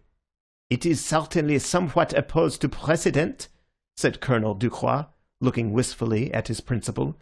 "There is, I think, one case on record, Captain Bellegarde and the Baron Zumpt.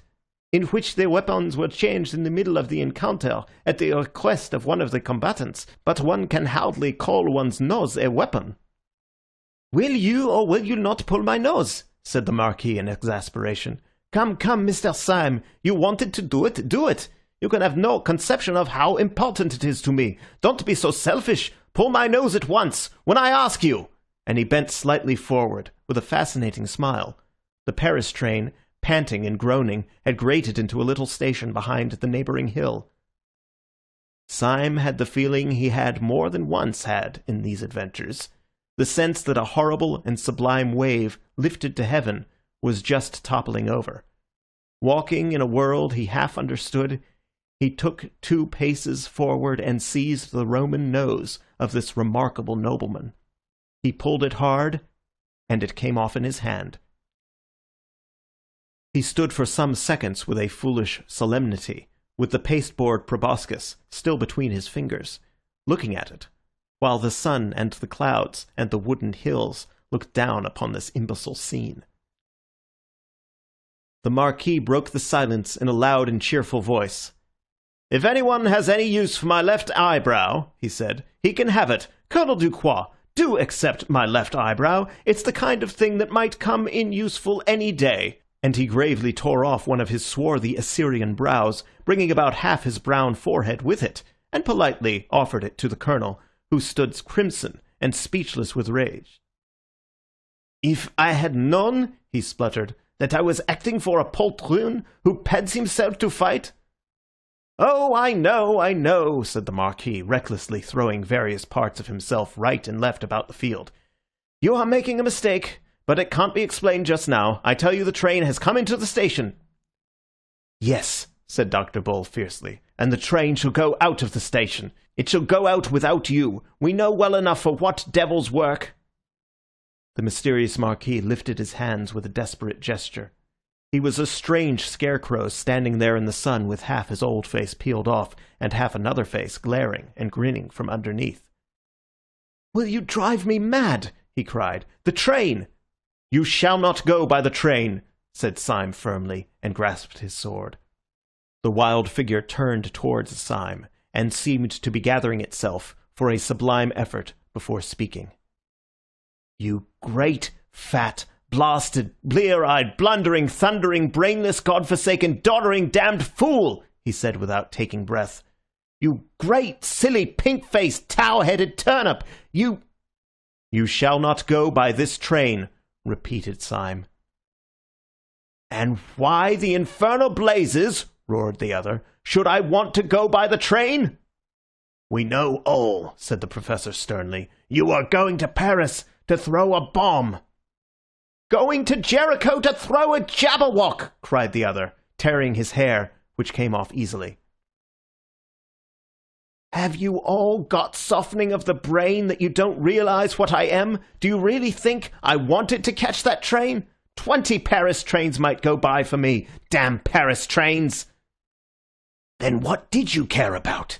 began the Professor. "What did I care about?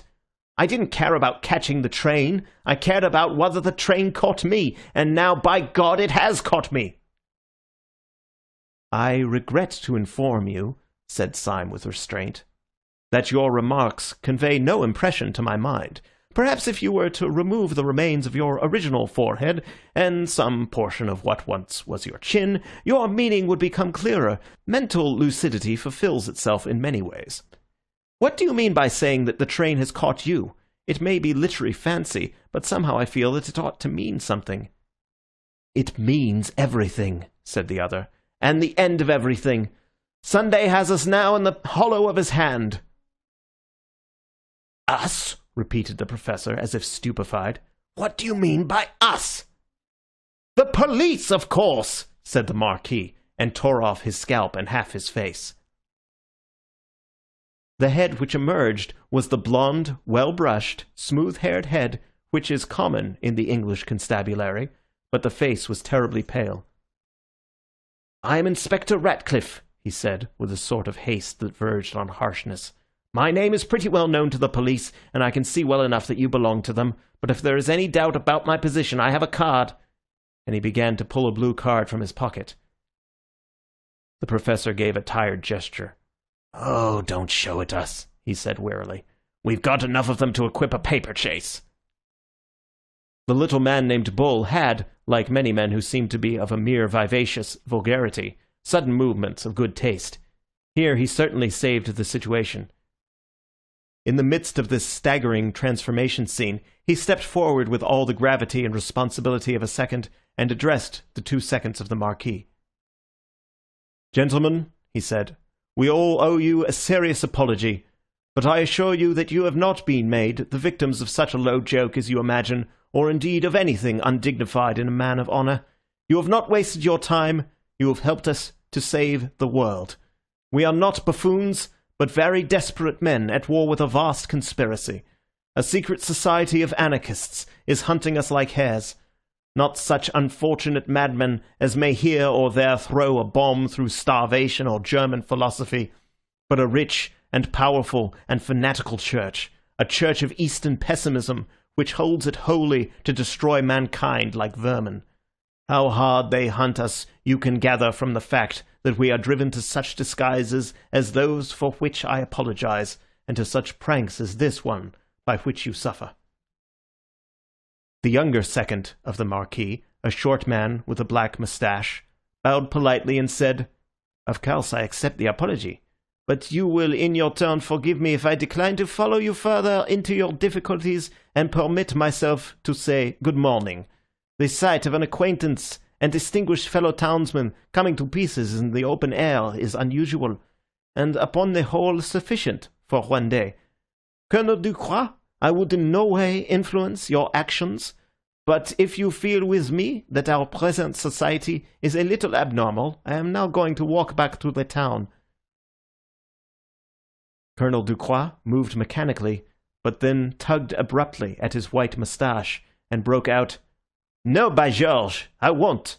If these gentlemen are really in a mess with a lot of low wreckers like that, I'll see them through it. I have fought for France, and it is hard if I can't fight for civilization." Dr. Bull took off his hat and waved it, cheering as at a public meeting. "Don't make too much noise," said Inspector Ratcliffe. "Sunday may hear you." "Sunday!" cried Bull, and dropped his hat. "Yes," retorted Ratcliffe, "he may be with them." "With whom?" asked Syme. "With the people out of that train," said the other. "What you say seems utterly wild," began Syme. "Why, as a matter of fact... But, my God!" he cried out suddenly, like a man who sees an explosion a long way off. "By God, if this is true, the whole bally lot of us on the Anarchist Council were against anarchy. Every born man was a detective except the president and his personal secretary. What can it mean?" "Mean?" said the new policeman with incredible violence. "It means that we are struck dead.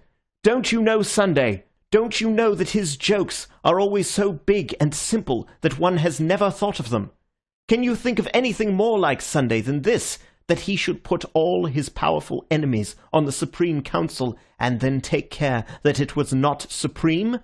I tell you, he has bought every trust, he has captured every cable, he has control of every railway line, especially of that railway line." And he pointed a shaking finger towards the small wayside station. "The whole movement was controlled by him, half the world was ready to rise for him, but there were just 5 people, perhaps, who would have resisted him. And the old devil put them on the Supreme Council to waste their time in watching each other. Idiots that we are, he planned the whole of our idiocies. Sunday knew that the professor would chase Syme through London, and that Syme would find me in France, and he was combining great masses of capital and seizing great lines of telegraphy, while we 5 idiots were running after each other like a lot of confounded babies playing blind man's buff." "Well?" asked Syme with a sort of steadiness. "Well," replied the other with sudden serenity, "he has found us playing blind man's buff today in a field of great rustic beauty and extreme solitude. He has probably captured the world. It only remains to him to capture this field and all the fools in it. And since you really want to know what was my objection to the arrival of that train, I will tell you. My objection was that Sunday, or his secretary, has just this moment got out of it." Syme uttered an involuntary cry, and they all turned their eyes towards the far-off station. It was quite true that a considerable bulk of people seemed to be moving in their direction, but they were too distant to be distinguished in any way. "It was a habit of the late Marquis de Saint-Eustache," said the new policeman, producing a leather case, "always to carry a pair of opera glasses. Either the President or the Secretary is coming after us with that mob. They have caught us in a nice, quiet place where we are under no temptations to break our oaths by calling the police. Dr. Bull, I have a suspicion that you will see better through these than through your own highly decorative spectacles." He handed the field glasses to the doctor, who immediately took off his spectacles and put the apparatus to his eyes. "It cannot be as bad as you say," said the professor, somewhat shaken. "There are a good number of them, certainly, but they may easily be ordinary tourists." "Do ordinary tourists," asked Bull, with the field glasses to his eyes, "wear black masks halfway down the face?" Syme almost tore the glasses out of his hand and looked through them.